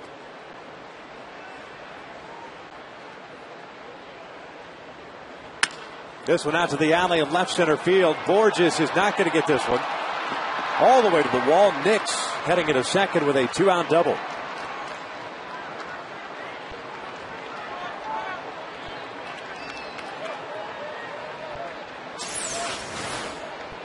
Fastball mislocation, elevated. Drives it in the alley, gets himself into scoring position by swinging at the ball and driving it. Thought about bunting that first pitch. His 11th double of the year. A 2 for 3 game. And Herron still without a 1-2-3 inning since the second. He actually retired the first 6 to start this game. Facing Shelley Duncan, who went around on that pitch and it's no balls at a strike. Duncan had a sac fly in the 4th inning. His 27th run batted in. Well, Herron remembered the fact that Duncan was swinging at that fastball first pitch, even though it was up. He hit that sac fly against him, susceptible to breaking pitches. Strike on the outside corner, 0-2.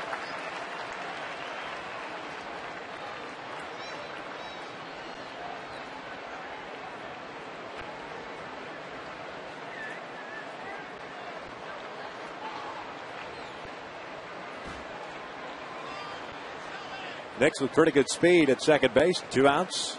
Getting a big lead. 0-2 pitch. It's in the dirt and rolls up that first base line. Nix remains at second base. Well, what a job Mathis did on that split finger fastball. Squared the body up very well, kept it in front. Herron overthrew this pitch. Nice job. And then you'll be able to read where the ball is going to bounce in front of you, but that's what you're supposed to do as a catcher. Keep the ball in front and then pick up the baseball. Sometimes you need the help of your pitcher to tell you where to go. 2-2 now.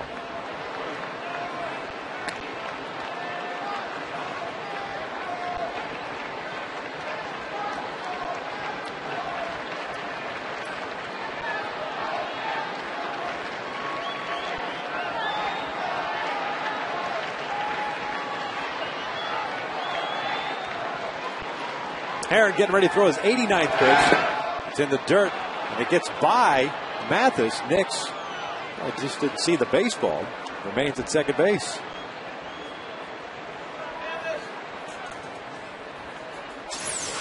Well, that's a play right there. A slider. He got himself in position, but the break is different on a fastball or split finger fastball as compared to a slider. It's going to have that lateral spin. And that's the reason why that ball got away from Mathis, but not a good read by Nix not be able to get over to third base on that one.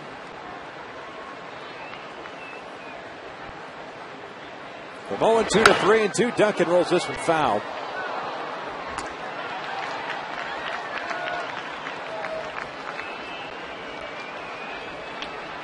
Reset and do it again. Duncan in protect mode. I guess he was thinking something was going to be all speed, whether a slider or split finger out over the plate, instead ran a fastball in on him. That one almost hit him. It's ball 4. So Herron issues his second walk of the game. Especially when you're ahead of the count like that. 0-2.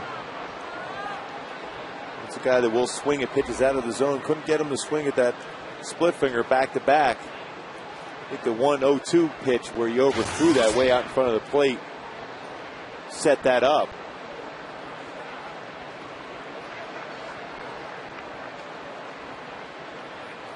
So Nix at second, Duncan at first, 2 outs. Matt Laporte at the plate. A walk and a strikeout for Laporte, the first baseman. Takes down low.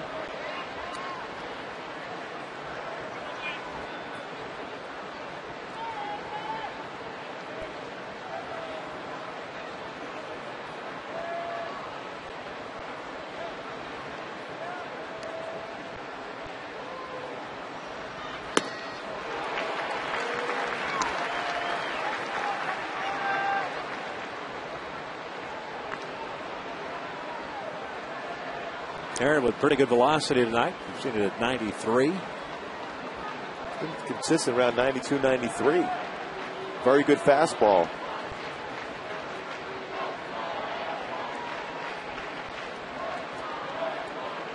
There comes the 1-1. Outside, 2 balls and a strike.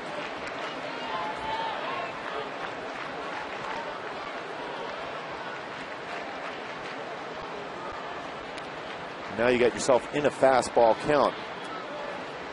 Aaron's ability to be able to throw the off speed in these counts makes him that much more effective.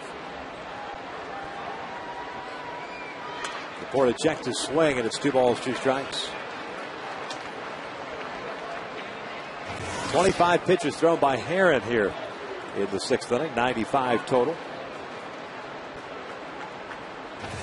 They threw a slider there on that fastball count. I think a good fastball in the outside corner can bring him up.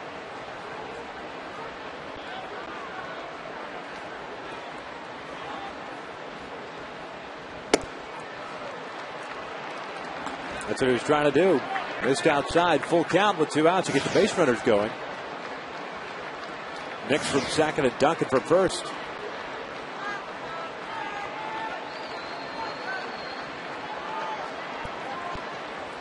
Dan Herron would use that spin move at second.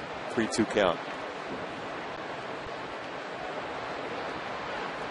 Runners go, and the pitch is outside. He walked him. Back-to-back walks. They are loaded up here with 2 outs.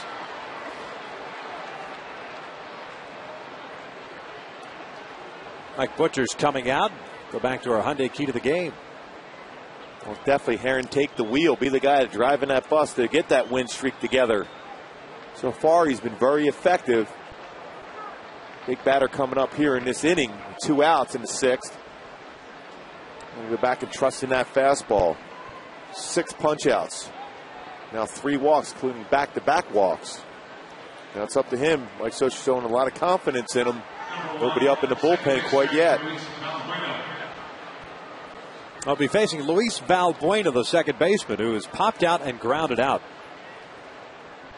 Nix at third, Duncan at second. It's Laporte at first. 6 punch outs, 3 walks now for Dan Herron.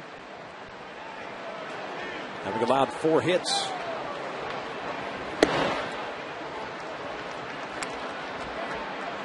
Herron clearly frustrated with himself right now on the mound. Just body language after that last pitch. Seems to be falling over towards first base, not staying within his mechanic. That front shoulder's opening up just enough. The pitches are not staying in the strike zone. Breaking ball is down and in. 2 balls and no strikes. This becomes your key pitch. It's a fastball count. You have to go after him when you don't want to fall behind 3-0. Outfield straight away. Torrey cheating in a couple of steps in right field. That missed downstairs apparently, and it's 3 balls and no strikes.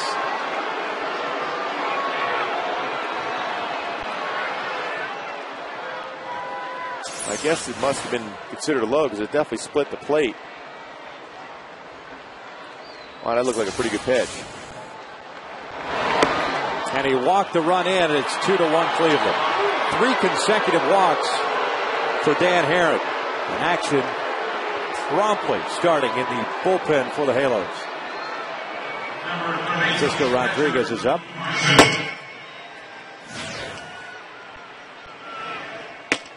This after retiring the first 2 batters here in the 6th inning. Gave up the double Nix, then got ahead at Shelley Duncan at no balls, 2 strikes, and he's walked 3 since.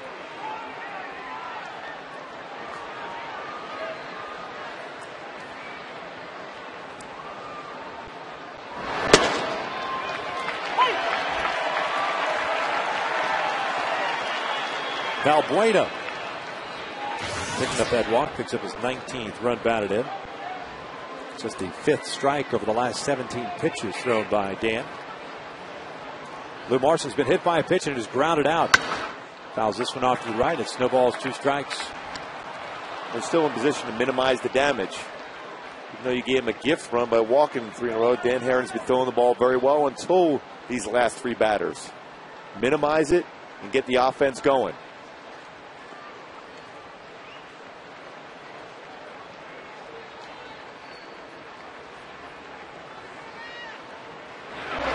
Marson cues this one over to Napoli. They'll flip it on to Herron, but the 3 walks come back to haunt.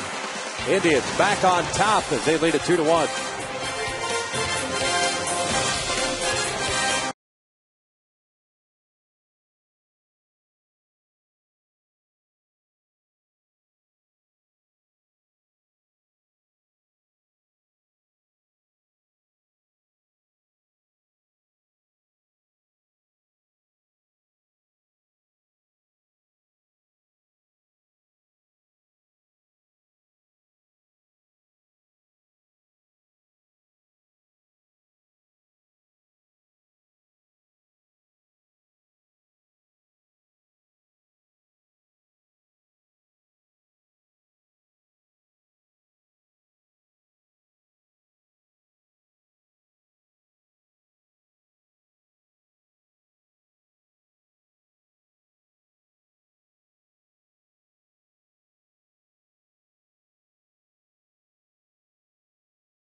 Phone and wireless. Visit AT&T.com or call 1-800-PICK-AT&T for details. By your Southern California Ford dealers, where you'll find the new Transit Connect. Check it out at scforddealers.com. And by 76 Gasoline. We're on the driver's side. Now Bobby Abreu is set to lead things off here in the bottom of the 6th inning against Carlos Carrasco.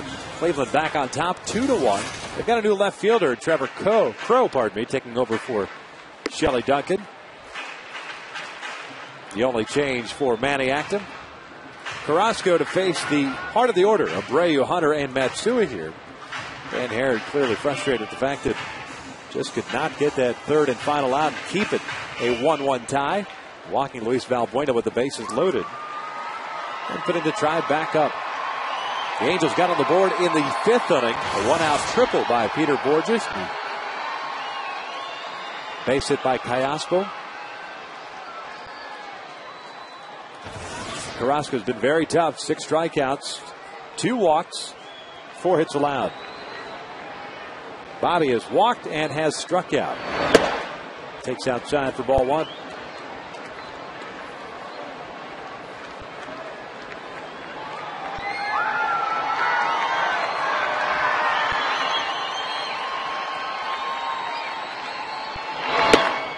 There's a strike on the outside corner, evens the count.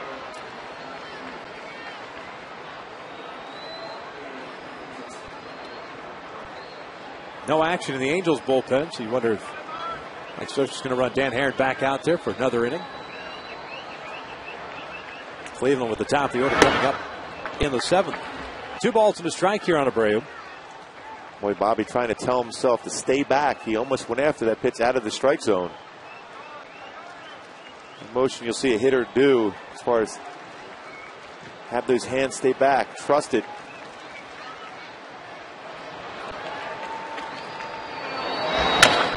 Rolls over the off-speed pitch. It's going to be a foot raise with a pitch of Carrasco. The Indians get the first out here at the bottom of the 6th inning. Without going 4-1. And the next Wells Fargo Big Bang Friday takes place this coming Friday as the Angels host the Mariners. Come out to the Big A for the game and then stay for the spectacular post-game fireworks. Get your tickets today at angelsbaseball.com. It's the 7:05 start.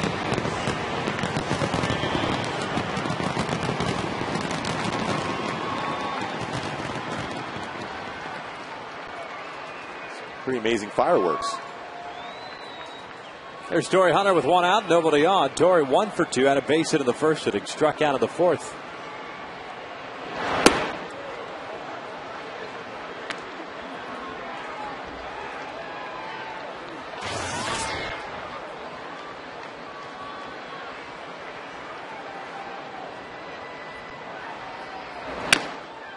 There's that off-speed pitch. It's 1 ball, 1 strike. Well, he sells that changeup very well. Same arm action as his fastball. But big differential between his fastball and changeup.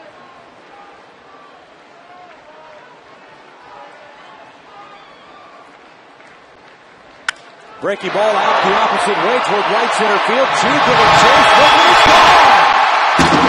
Apple-Ducko by Torrey Hunter ties this game up at 2.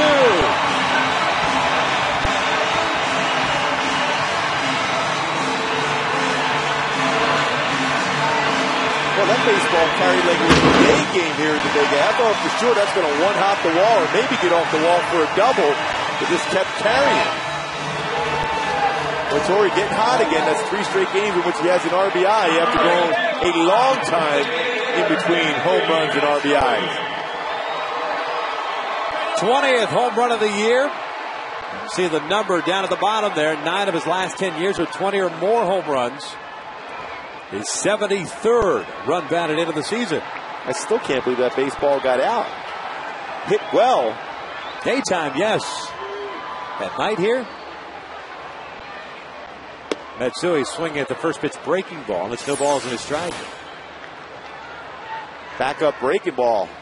Sped up his bat. Torrey, great job of staying back and driving it. Even he didn't think that was getting out the way he was running down the line. Generally, Torrey has a pretty good idea. He's hit enough home runs to know if it's getting out or not. Matsui fouls this one back. No balls, 2 strikes.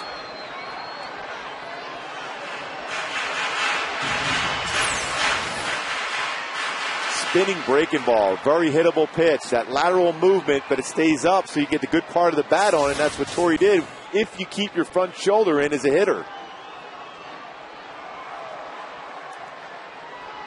He'll pull off that pitch a lot and hit a ground ball to short and stayed back and drove that ball exceptionally well the other way. Breaking ball is outside of Matsui. 1 ball, 2 strikes. Hideki has walked and has struck out. 0 for 1 night.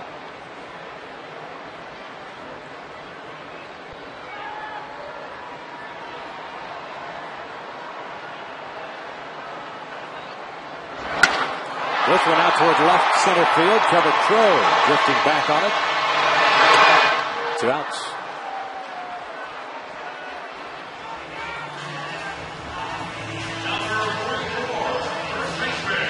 Here comes Mike Napoli. 2 outs, the base is clear. Mike had a double off Carrasco in the 4th inning. But he also struck out with the bases loaded in the first. So 1 for 2 night.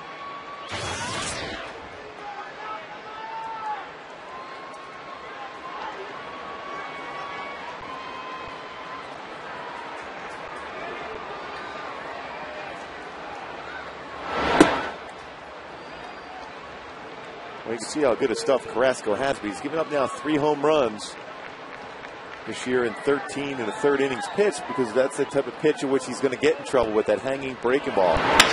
That's pulled up the line. That's a fair ball. Heading into the corner. Throw plays the carom, but Napoli into second with his second double of the game. And again, was another breaking pitch that hung over the middle part of the plate once again. Mistake pitch. And an Angel hitter taking advantage of it. Boy, that backed up on him right in the middle of the plate, right down the line again for another double. That's a new career high for doubles for Mike Napoli, now at 23. First man up for Cleveland is Joe Smith. 2 outs here in the 6th inning. Man in scoring position now for Eric Ibar. Boy, Eric's got a distinct fastball right now. Anything off speed don't even go after it. You get a fastball down around knee level, do some damage. Rolls over the first pitch. No balls in a strike. Ibar twice has grounded out to second and has done so weakly. Got an RBI situation just like this one in the fourth inning with Napoli at second base and 2 outs.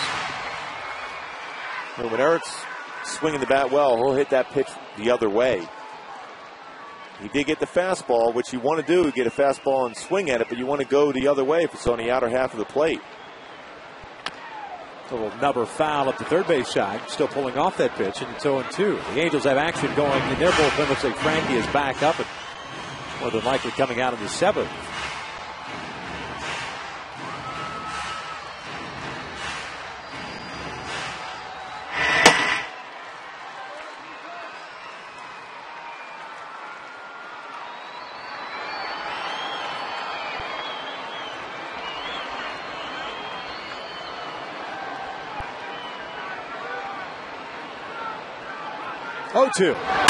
Ground ball to short. Cabrera's got it. That will end the inning.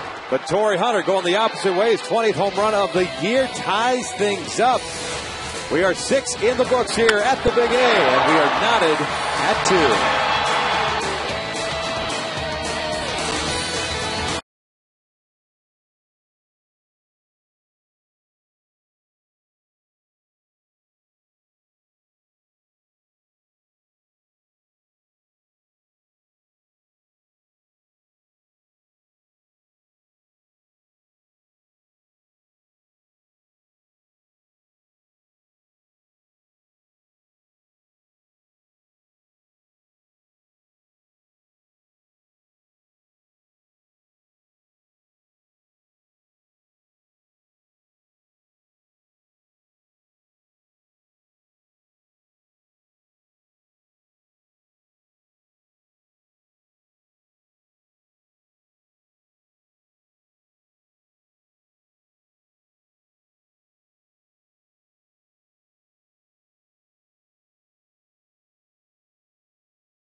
'20th home run of the year. And what we thought was going to be a pitching change is not. Dan Herron back out here for the 7th. Top of the order due up for Cleveland. Michael Brantley has Drupal Cabrera and Shin Soo Choo. Scheduled 3. Brantley had a base hit against Dan Herron with 2 outs in the 5th inning, and he was stranded in scoring position. A 1-for-3 night for the Indian center fielder. Swings the first pitch. It's a towering fly ball on the infield. Mike Napoli comes in, takes charge, makes the catch, and there is the first out. Well, Napoli called that one right away because like Jeff Mathis off the get-go couldn't read where that baseball was, and that's a pitcher's job to negotiate traffic from the mound. And he pointed up, and then Mathis unable to be in that position, so Napoli came in and made a good play. You ever once just take charge out there? Yes. Did they listen? Yeah, because they didn't see it. Because Jamie Quirk, who was one of my all-time favorite teammates, did not like catching the pop-up. But I knew I had a chance when he was catching. That's always a good thing for a major league catcher. Not to want to catch pop-ups. He did not like it. He called a great game, had a good arm, could give you a good at-bat, but did not like pop-ups. Cabrera takes a strike, and it's quickly 0-2.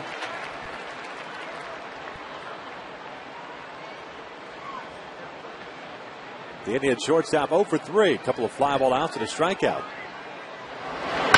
Pulls this one into right field on an 0-2 pitch. Cabrera is on board with 1 out.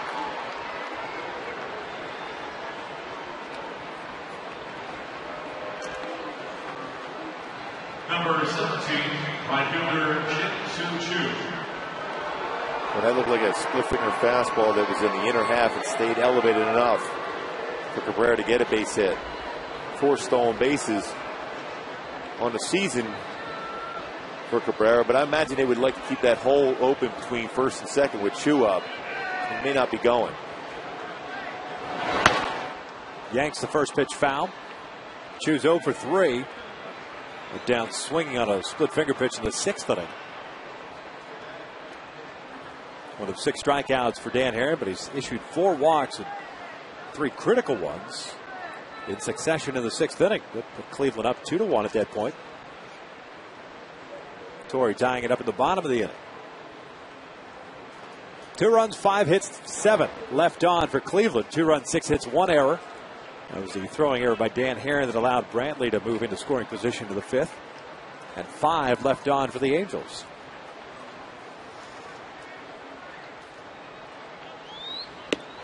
Good pitch on the inside part of the plate. The throw to first. Got him! Cabrera picked off by Jeff Mathis. 2 outs. Boy, what a job by the transfer by Mathis from the glove to the throw right away. Quick throw, inner half, split finger fastball. Perfect throw, great tag by Napoli at first base. Boy, great camera work also to be able to see that. Cabrera goes in with his other hand, he has a chance of getting in. Yep. He went trying to get the hand towards the back part of the space.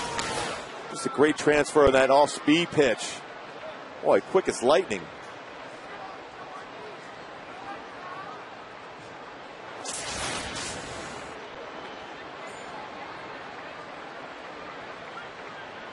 One, 2. Chu rolls this one weakly over to second. And Haren gets it done. Jeff Mathis picking off as Asdrubal Cabrera. 7th inning stretch time here at the Big A. We're still tied at 2.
Right now, get Jack's really big chicken sandwich combo served with curly fries and a drink for only $3.99 plus tax at participating restaurants.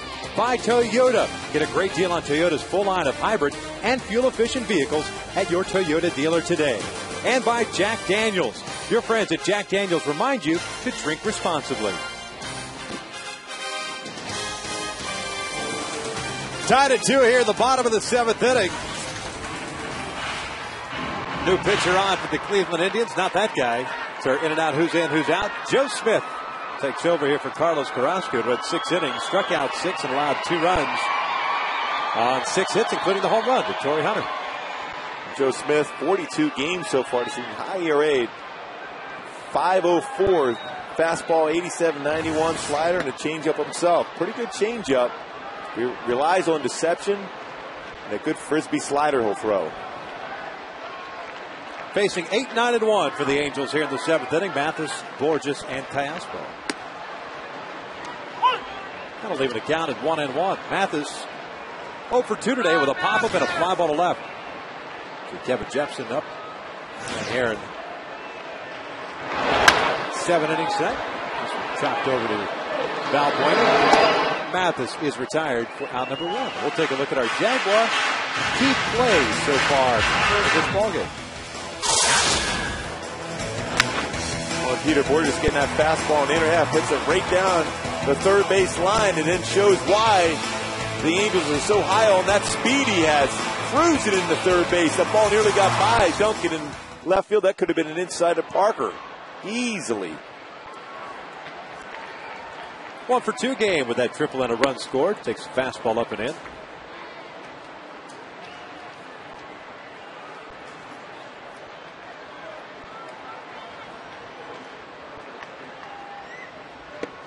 There's that frisbee slider that Smith features. 1 ball, 1 strike. He was picked up by the Cleveland Indians, part of the 3-team deal prior to last year.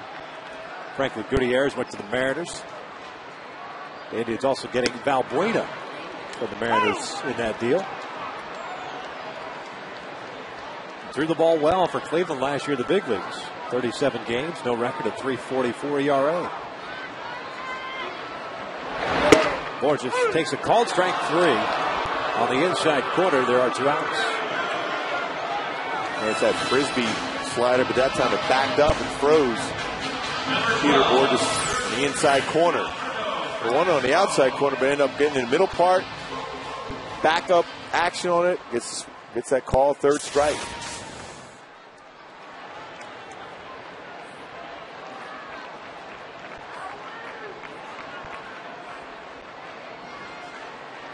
Top of the order, now Alberto Callaspo at the plate. 2 outs and nobody on.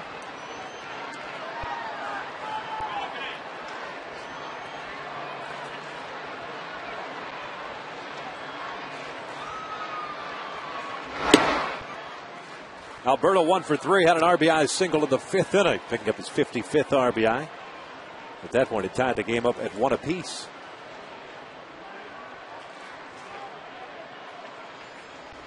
Down and in. 3-0.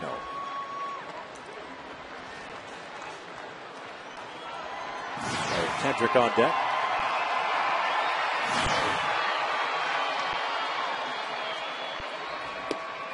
That's down and in, a 4-pitch walk. I think it's a pretty good matchup here for Howie against Joe Smith with that sidearm action. He throws a lot of fastballs on the outside corner, and Howie's very adept as far as going the other way with that pitch and hitting it with authority. 35 doubles on the season. If he gets one of those pitches high enough on the outside corner, he could do some damage to it. He's 0 for 3 tonight with a strikeout, a ground ball to second, and a bouncer back to the pitcher. And Smith has missed on the last 5 here.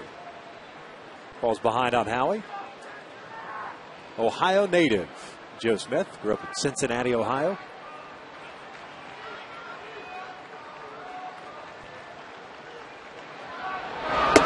There's that slider on the corner. And it is 1-1.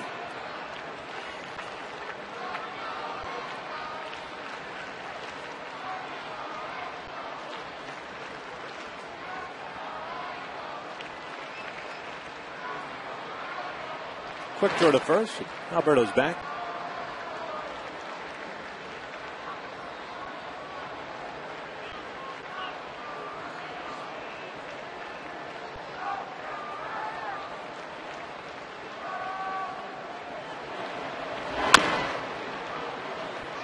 One ball, 2 strikes.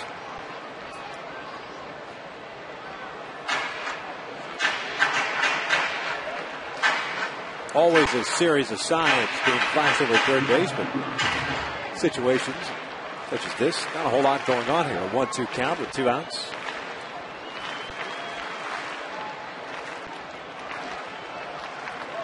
After takes off, Howie went around. Perry to Rod Drake. Howie Kendrick is called out for the third out of the inning. Home plate umpire Dan Bellino had asked for the appeal, and Drake brings them up. We are through 7 here at the Big A, and we're still tied at 2.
A 2-2 tie as we start at the top of the 8th inning. Dan Herron walking Luis Valbuena, a 1-1 tie. That put Cleveland back on top 2-1. And Torrey Hunter came to the plate in the bottom of the 6th inning. He thought he had himself an extra base hit. He did. He just thought he was going to have to sprint to second base. Actually had a chance to jog around the bases. 20th home run of the year ties things up at 2. That's where we stand right now. As Kevin Jepson takes over on the mound for Dan Herron. Herron went 7 innings, struck out 6, walked 4. Gave him 2 runs, both earned on 5 hits.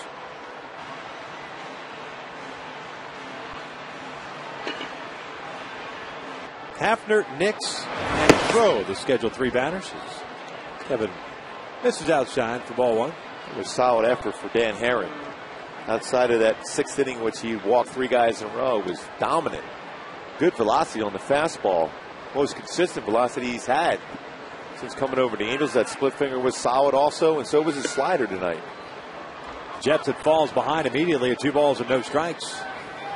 Hafner 1 for 3, had a double with a run scored at the 4th.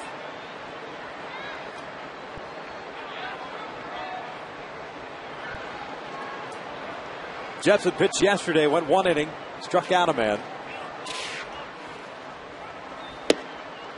And falls behind at 3 balls and no strikes.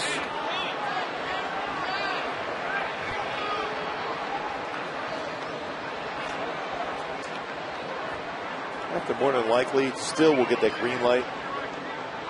10 home runs on the season. Trust for Manny Acta to be able to square up a fastball if he gets it in the right spot. 3-1.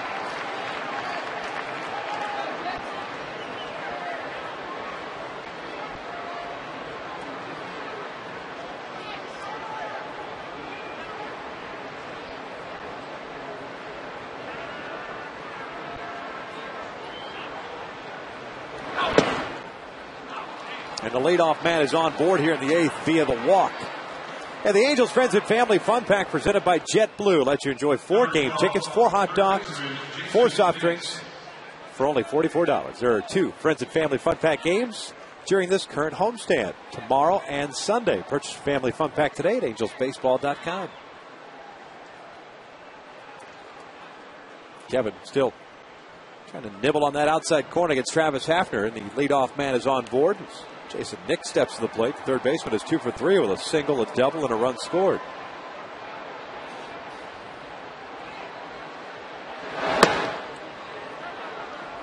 One ball, no strikes. 6 pitches thrown by Kevin, 5 balls. Hafner doesn't run that well, and Mike Butcher's going to come out.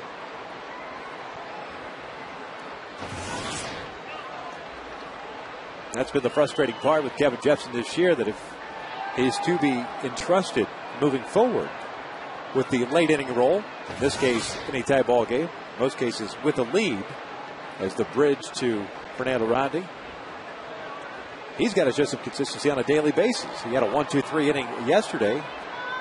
Should follow that up with the guy throwing strikes. It's one thing if you get beat up giving up base hits on strikes, but gifting base runners and falling behind certainly doesn't help your chances. Especially trying to be too fine on the outside corner. When you're throwing 96 and 97, you're more apt to be willing to challenge hitters. You should be that way anyhow. When you look at Kevin Jepson and his arsenal of pitches, you're talking about a guy that has closer type stuff if you throw strikes.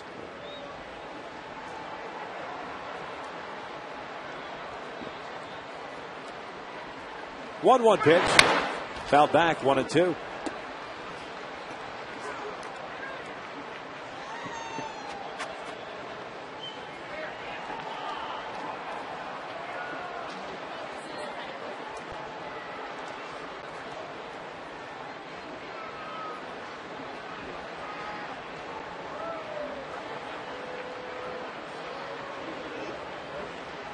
After just a couple of steps off the bag. 1-2 out towards center. 1 out.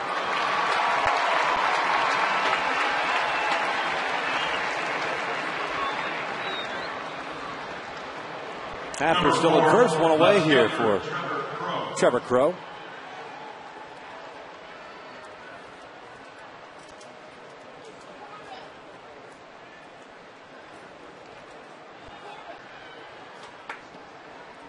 Crow, a former first-round pick by Cleveland. That was back in 2005, the 14th overall selection.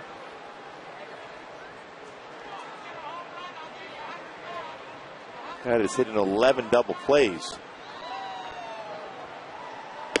Highly talented player coming out of high school. Grew up in Portland, Oregon. Saw some time in the big leagues last year. Hit 235 in 68 games.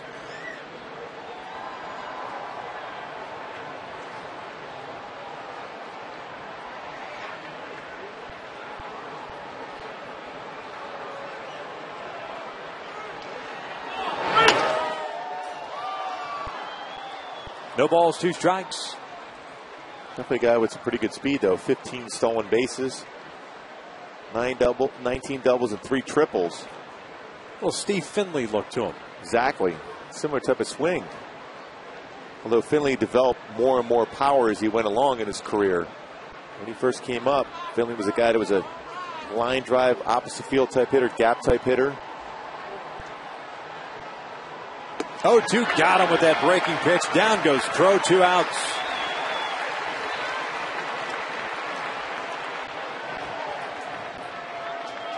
And that's that nasty curveball. Although Jepson has a good cut fastball, his curveball is very good when he stays within his mechanics. 83-mile-an-hour hard curveball. So Matt Laporta steps up now with a man at first. That's Hafner with 2 outs. Laporta twice has walked. The other time he has struck out, so he's 0 for 1.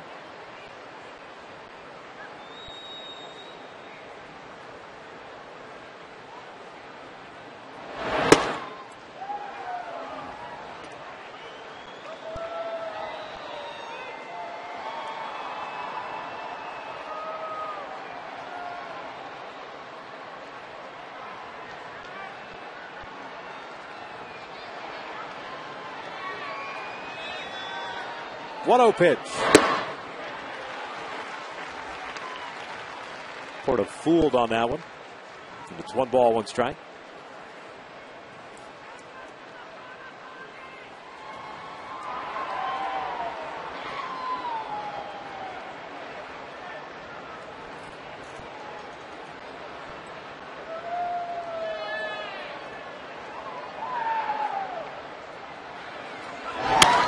This one fouled back to the right. It's 1-2.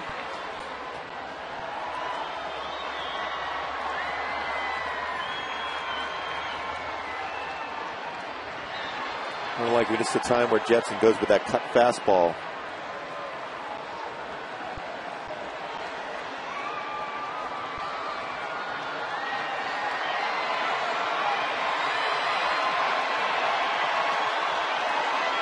A hard curveball.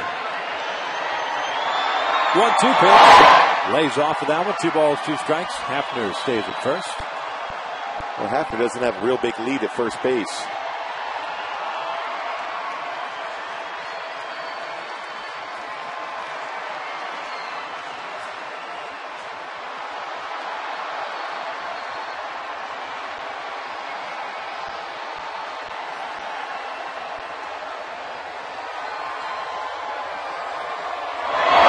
Way outside, and that allows Hafner to get into scoring position here.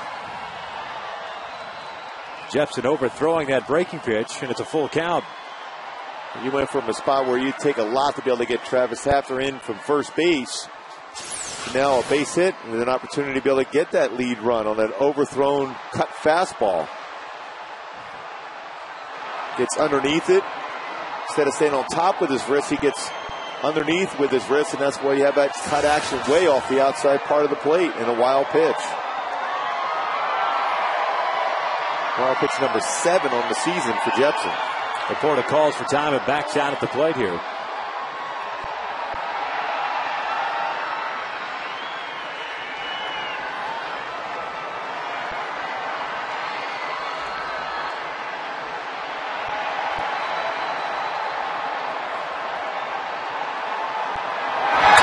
Foul back.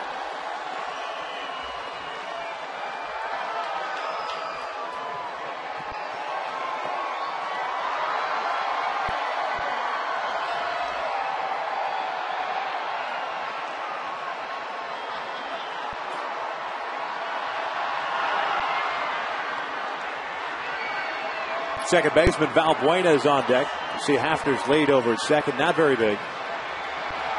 Another 3-2 on its way. Porter bounces this one foul on the third base side.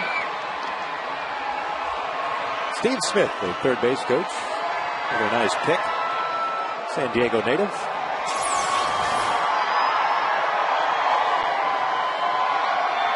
Very smooth. Wasted no time. Handing out that souvenir.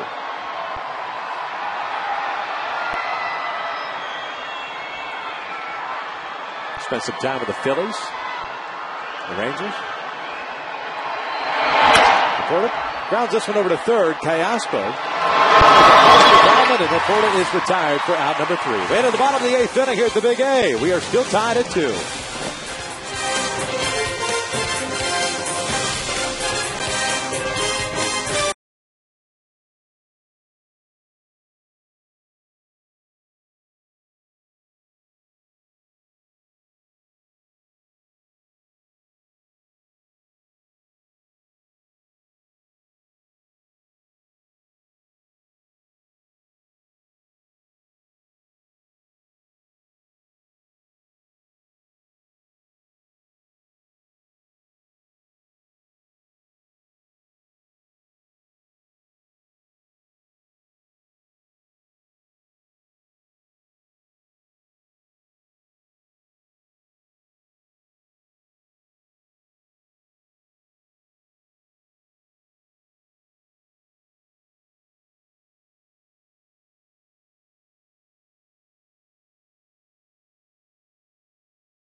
I remind you to come out to the Big A on Sunday, September 26th. That is Fan Appreciation Day.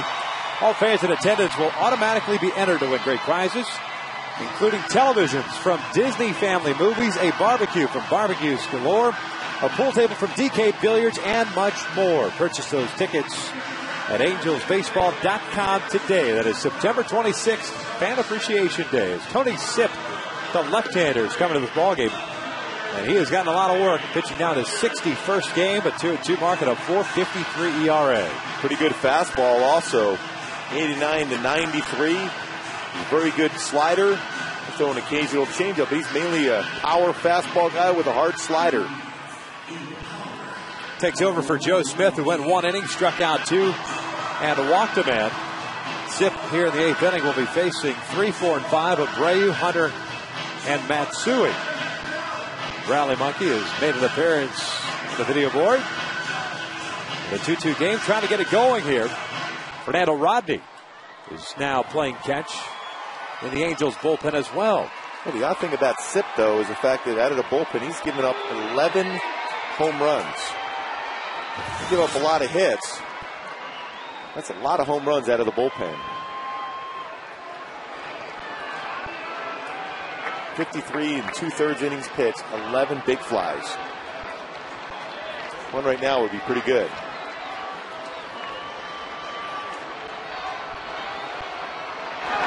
Bobby swinging on the first pitch, pops it up. Jason Nix gives way to Asdrubal Cabrera, the shortstop, and there is one out. Go back to the 6th inning, how we tied this ball game up. Torrey Hunter going the opposite way. His 20th home run of the year. And his 73rd run batted in. Our One West Bank, one person, one play. Brought to you by One West Bank, one person at a time.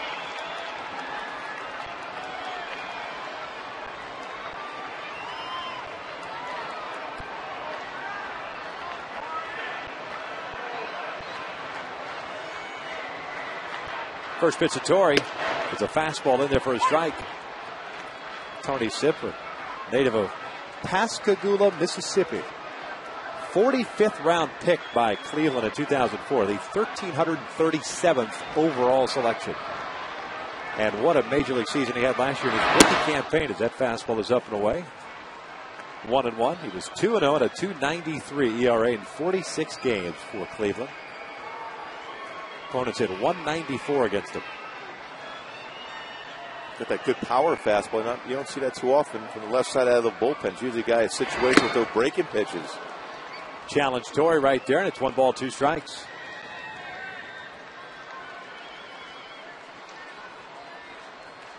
Sipp went to Mississippi Gulf Coast Community College before ending up at Clemson University. The 1-2. Torrey takes that one down and in. 2 balls, 2 strikes.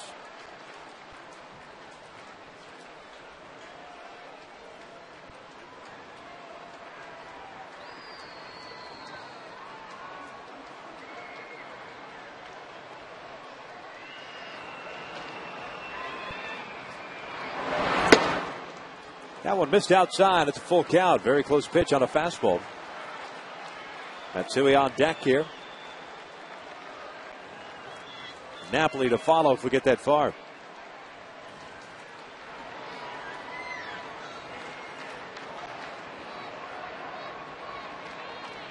The payoff pitch. Torrey goes down swinging. 2 outs. Number 55, designated hitter, Hideki Matsui. Nanda be coming on in the 9th inning.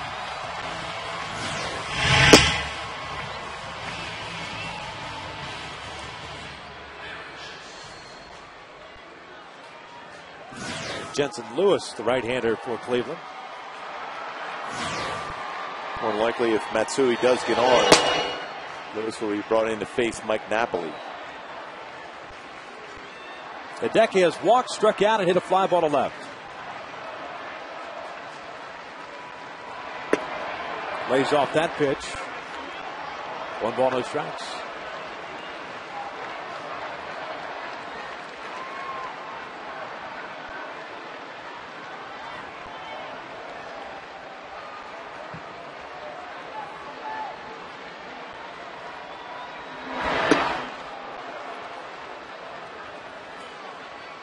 We have Pretty that little slider. Yeah, fastball first pitch was just off the inside corner and then followed up with a slider. Pretty good one. Well, Sip has given up 6 home runs against left-handed batters. Lefty's only hitting 193 against them. Go fastball. Breaks his bat out toward right. And Chu couldn't find the baseball.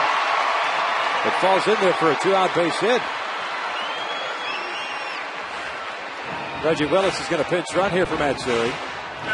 With 2 outs here in the 8th.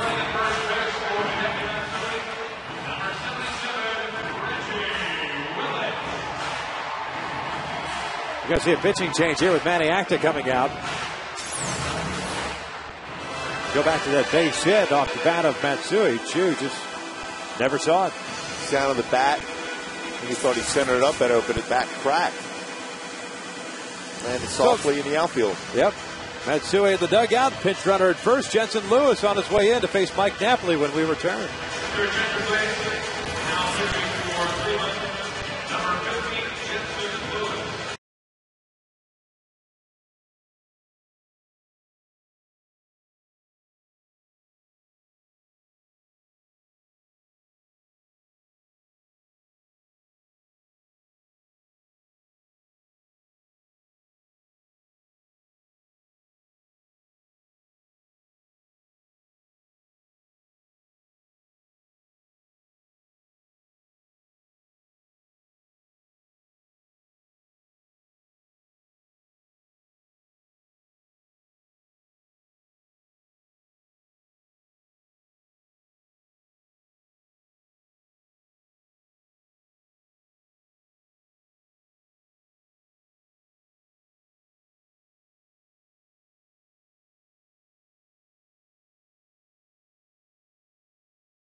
Being the pinch runner for Hideki Matsui. And Mike Napoli to face Jensen Lewis, the right-hander who recalled, I should say, on September the 1st for the 5th time this year. With Cleveland between April 5th, May 6th, May 30th, June 23rd, July 17th through the 19th, and most recently, July 30th through August the 6th. So at least he's got his frequent flyer program intact. Certainly not overpowering. The fastball relies on movement. 87-91 slider. Below average on that one. And, of course, it's a pretty good changeup. Like that pitch right there was a pretty good changeup. Great arm speed on it.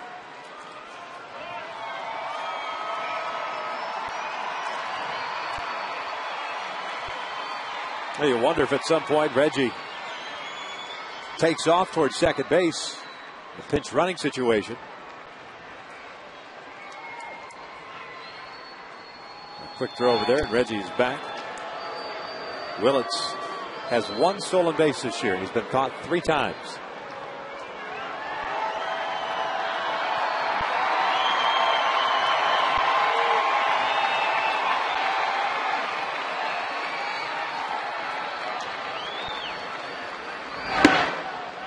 Napoli the hole at 0-2. We after that first pitch to change up at 78 miles an hour through a fastball at 90.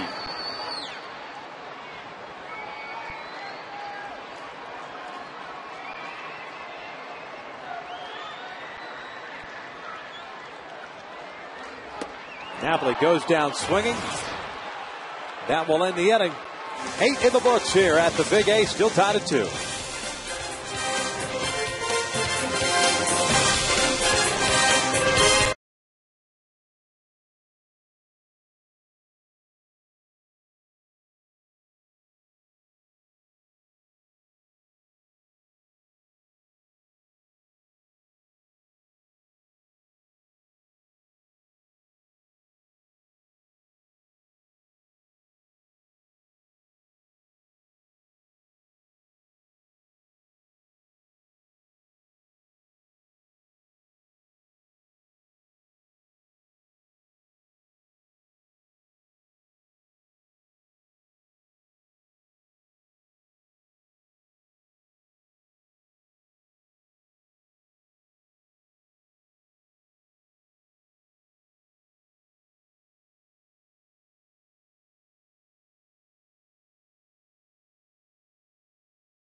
exquisite game for Fox on NFL Sunday. It's a doubleheader.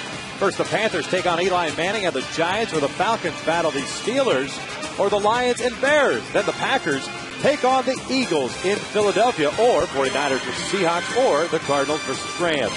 Coverage begins Sunday, September the 12th with the Ford Fox NFL pregame show at noon Eastern, 9 a.m. Pacific. Good thing there's some variety there for that doubleheader. There's no and or in the second game. It's Packers, Eagles. It's like a layup for the Packers in week one as Fernando Rodney takes over here in the ninth inning. Taking over for Kevin Jepson, who went one inning. Struck out a man and walked a man. Luis Valbuena swinging at the first pitch. Napoli's got it. Feeds Rodney. One pitch, one out. Well, that's a great job by Napoli. Not only being aggressive and going after that, but feeding that ball right away to Fernando Rodney as he's getting over the position to cover the base. Led him perfectly. Aggressive, chopper, makes the play, feeds it right away. Much easier for Fernando to be able to find the base when he has the baseball in his glove than just the opposite, trying to find the bag and then the flip. Valbuena 0 for 3. He did have that walk against Dan Herron with the bases loaded in the sixth inning, picking up his 19th RBI. Here's Lou Marson, the catcher, takes a fastball down and in.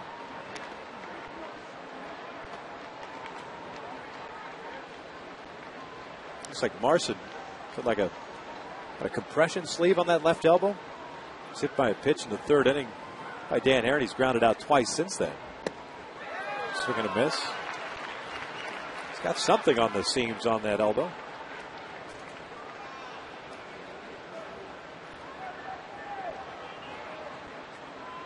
Some type of protection of some kind, because that one got him right on the elbow. We saw the seams from the baseball, that four-seam fastball that Herron threw early in the game. 1-1 pitch. Out to shallow center field. Borges comes charging in. He's there. 2 outs.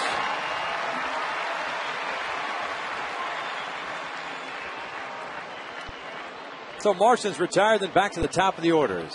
Michael Brantley will step to the plate.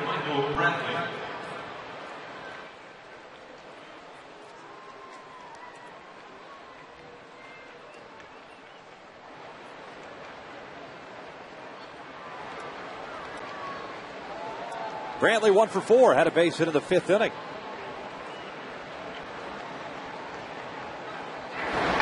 Change up, just missed inside. It's 1 ball, no strikes. Fernando, I think, thought he had a strike on the inside corner.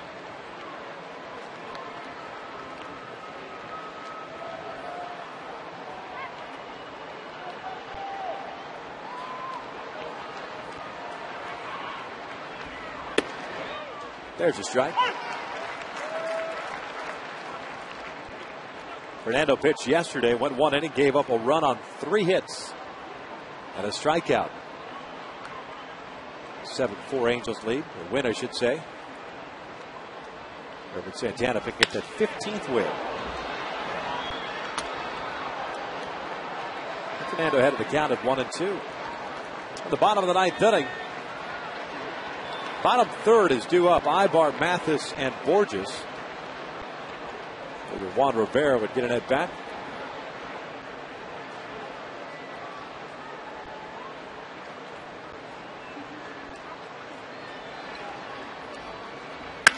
This one out toward the alley in right center field. Borges trying to cut it off, does so. Brantley's got good speed.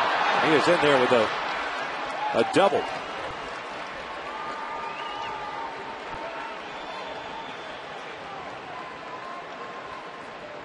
So man in scoring position with 2 outs here in the top of the ninth inning, and a tie game, and it's Drew Ball Cabrera coming up. Number 13. Fastball, a lot of the plate.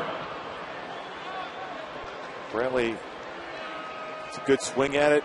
Borges tried to cut it off. Brantley was thinking double all the way out of the batter's box. It was going to have to be a perfect play in the outfield to be able to cut him off at second base. Cabrera 1 for 4, had a base hit in the seventh. First pitch fastball outside. The outfield has to play shallow. mix between that because of the 2-out situation, but with the speedy Brantley at second base representing the go-ahead run, you give yourself an opportunity on a base hit off the bat of Cabrera if that should happen. It's 2 balls and no strikes.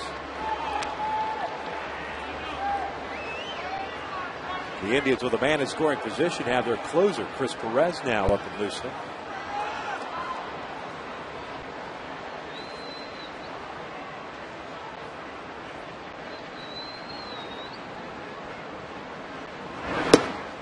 Good changeup, 2-1.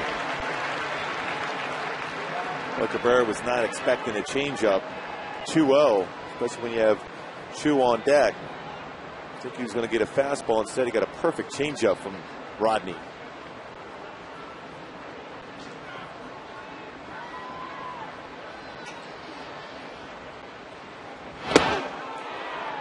Did it hit Cabrera? It did.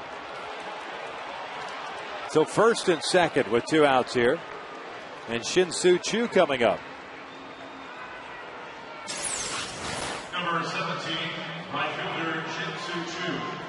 Overthrew fastball, hit him in the shin area. Mathis wanted that fastball on the outside corner. Instead, overthrew the fastball.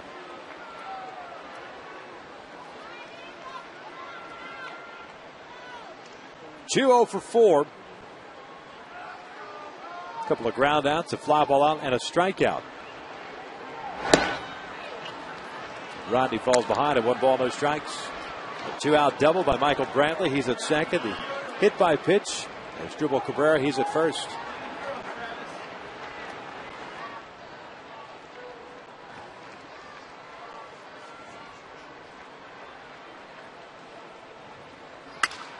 Broken bat flare to right field. There's a base hit. Brantley's being waved around. He's going to score. Cabrera goes to third. Cleveland's up 3-2. That's why you want to try to avoid Chu as much as possible in these RBI situations. We talked about it before the game. He's such a good, consistent hitter, particularly against the Angels. Number 48, designated hitter. Especially the success that Chu has had against Fernando Rodney. It was an all-speed pitch, but it was elevated. 6 for 12 against Fernando. You want to avoid him and go after Cabrera. Instead, you hit him in the leg after falling behind 2-1.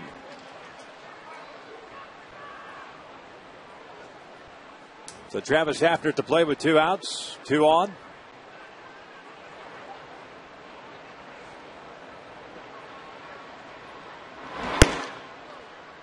And again falls behind at 1 ball, no strikes.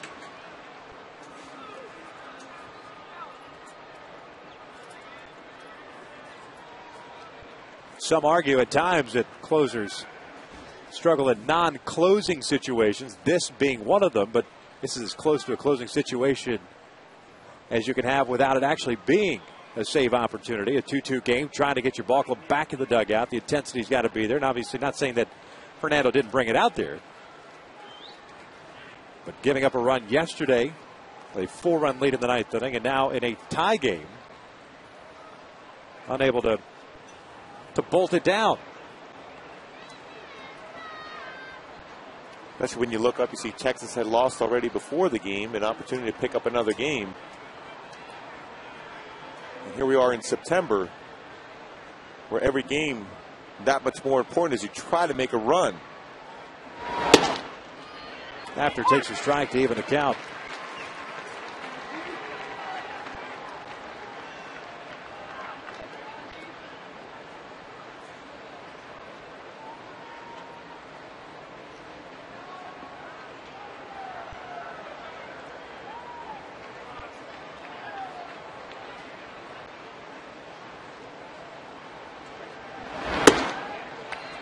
One and 2.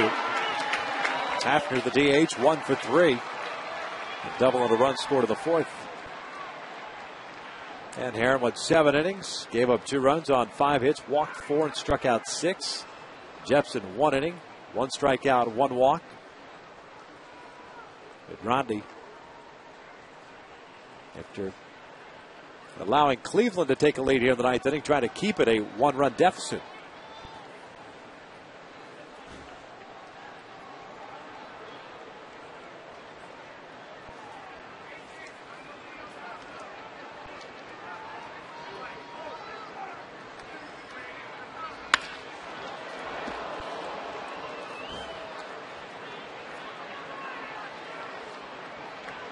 Count remains at a ball and 2 strikes.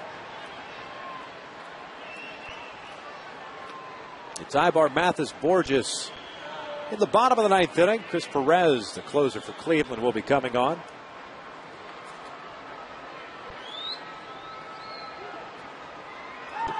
Fourth reliever used by Manny Acton. Carlos Carrasco went 6 innings, the rookie, his second big league start. Hafner takes the pitch inside it. Stealing second base is Chu. 18th stolen base on the season. Now with 2 runners in scoring position now for the Tribe.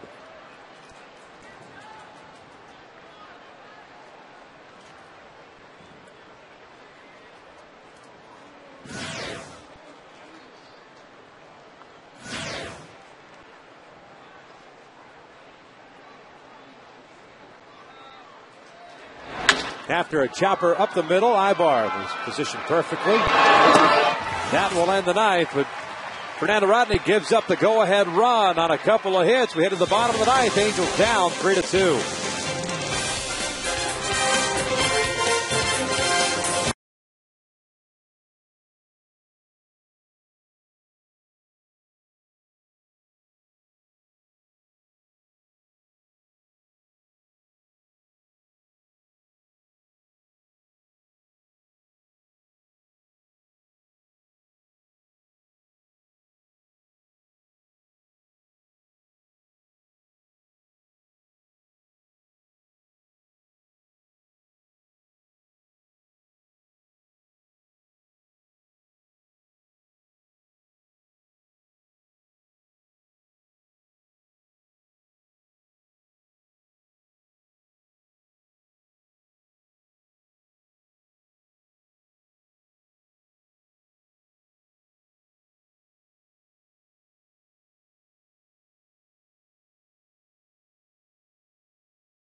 Run. They have the bottom third of their order due up against the Indians closer. Chris Perez comes into this ball game with a 2-2 mark and a 1.94 ERA. Perez, 18 saves on the year. He's got 54 punch-outs and 55 in 2/3 innings. Overpowering fastball, 93-96 on the fastball. Curveball and a slider. New third baseman for Cleveland, Andy Marte, takes over for Jason Nix.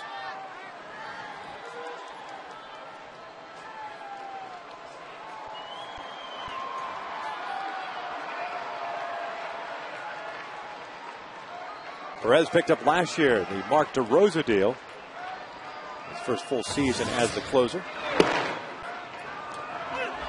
And Ibar takes a strike. Ibar 0 for 3. 3 ground outs, and I say Perez, his first full season as closer since taking over from Kerry Wood, who was traded earlier this year. No balls, 2 strikes on Ibar.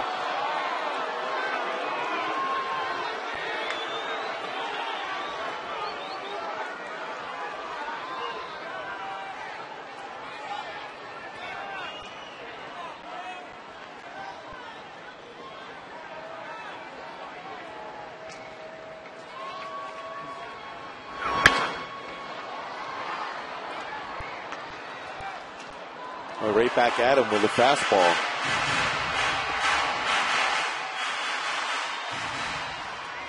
Fastball like that to shorten up the swing, punch it into the outfield for a base hit.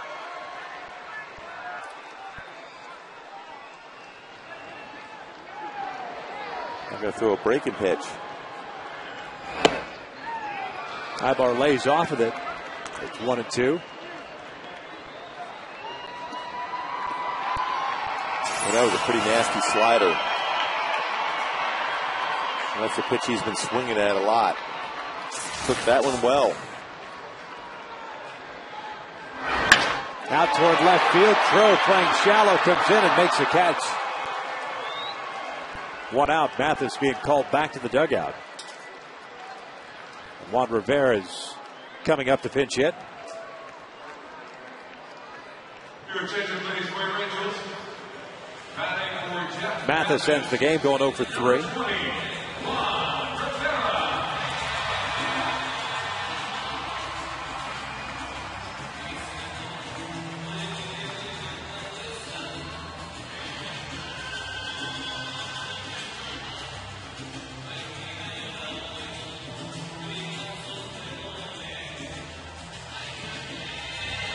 Juan just now ready to come up to the plate.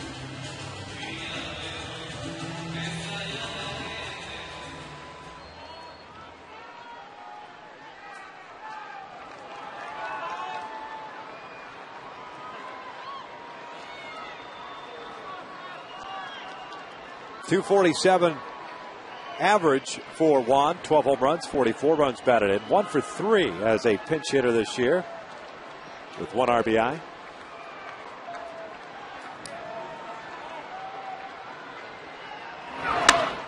Fouls off the first pitch. It's 0-1. Well,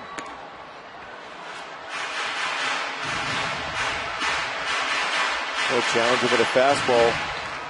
Most times when you come off the bench as a pinch hitter, you look for that fastball and let it go. That's what Juan was able to do on that pitch.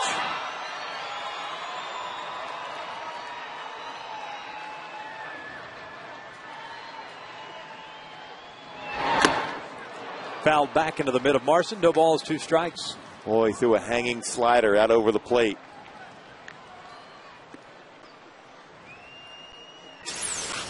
And a lot of times you don't get that pitch back. Got away with one right there. Elevated too and over the middle of the plate. Now going fastball on the outside corner.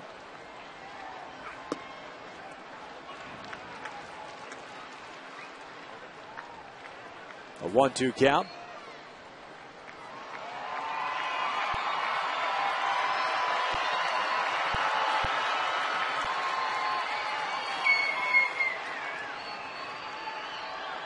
Peter Borges, 9th place hitters on deck. Rivera goes down swinging, 2 outs.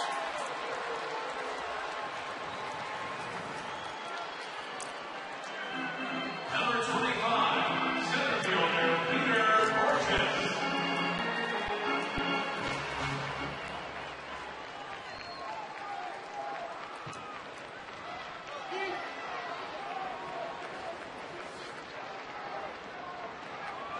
Borges 1 for 3. He had a triple and a run scored in the 5th inning.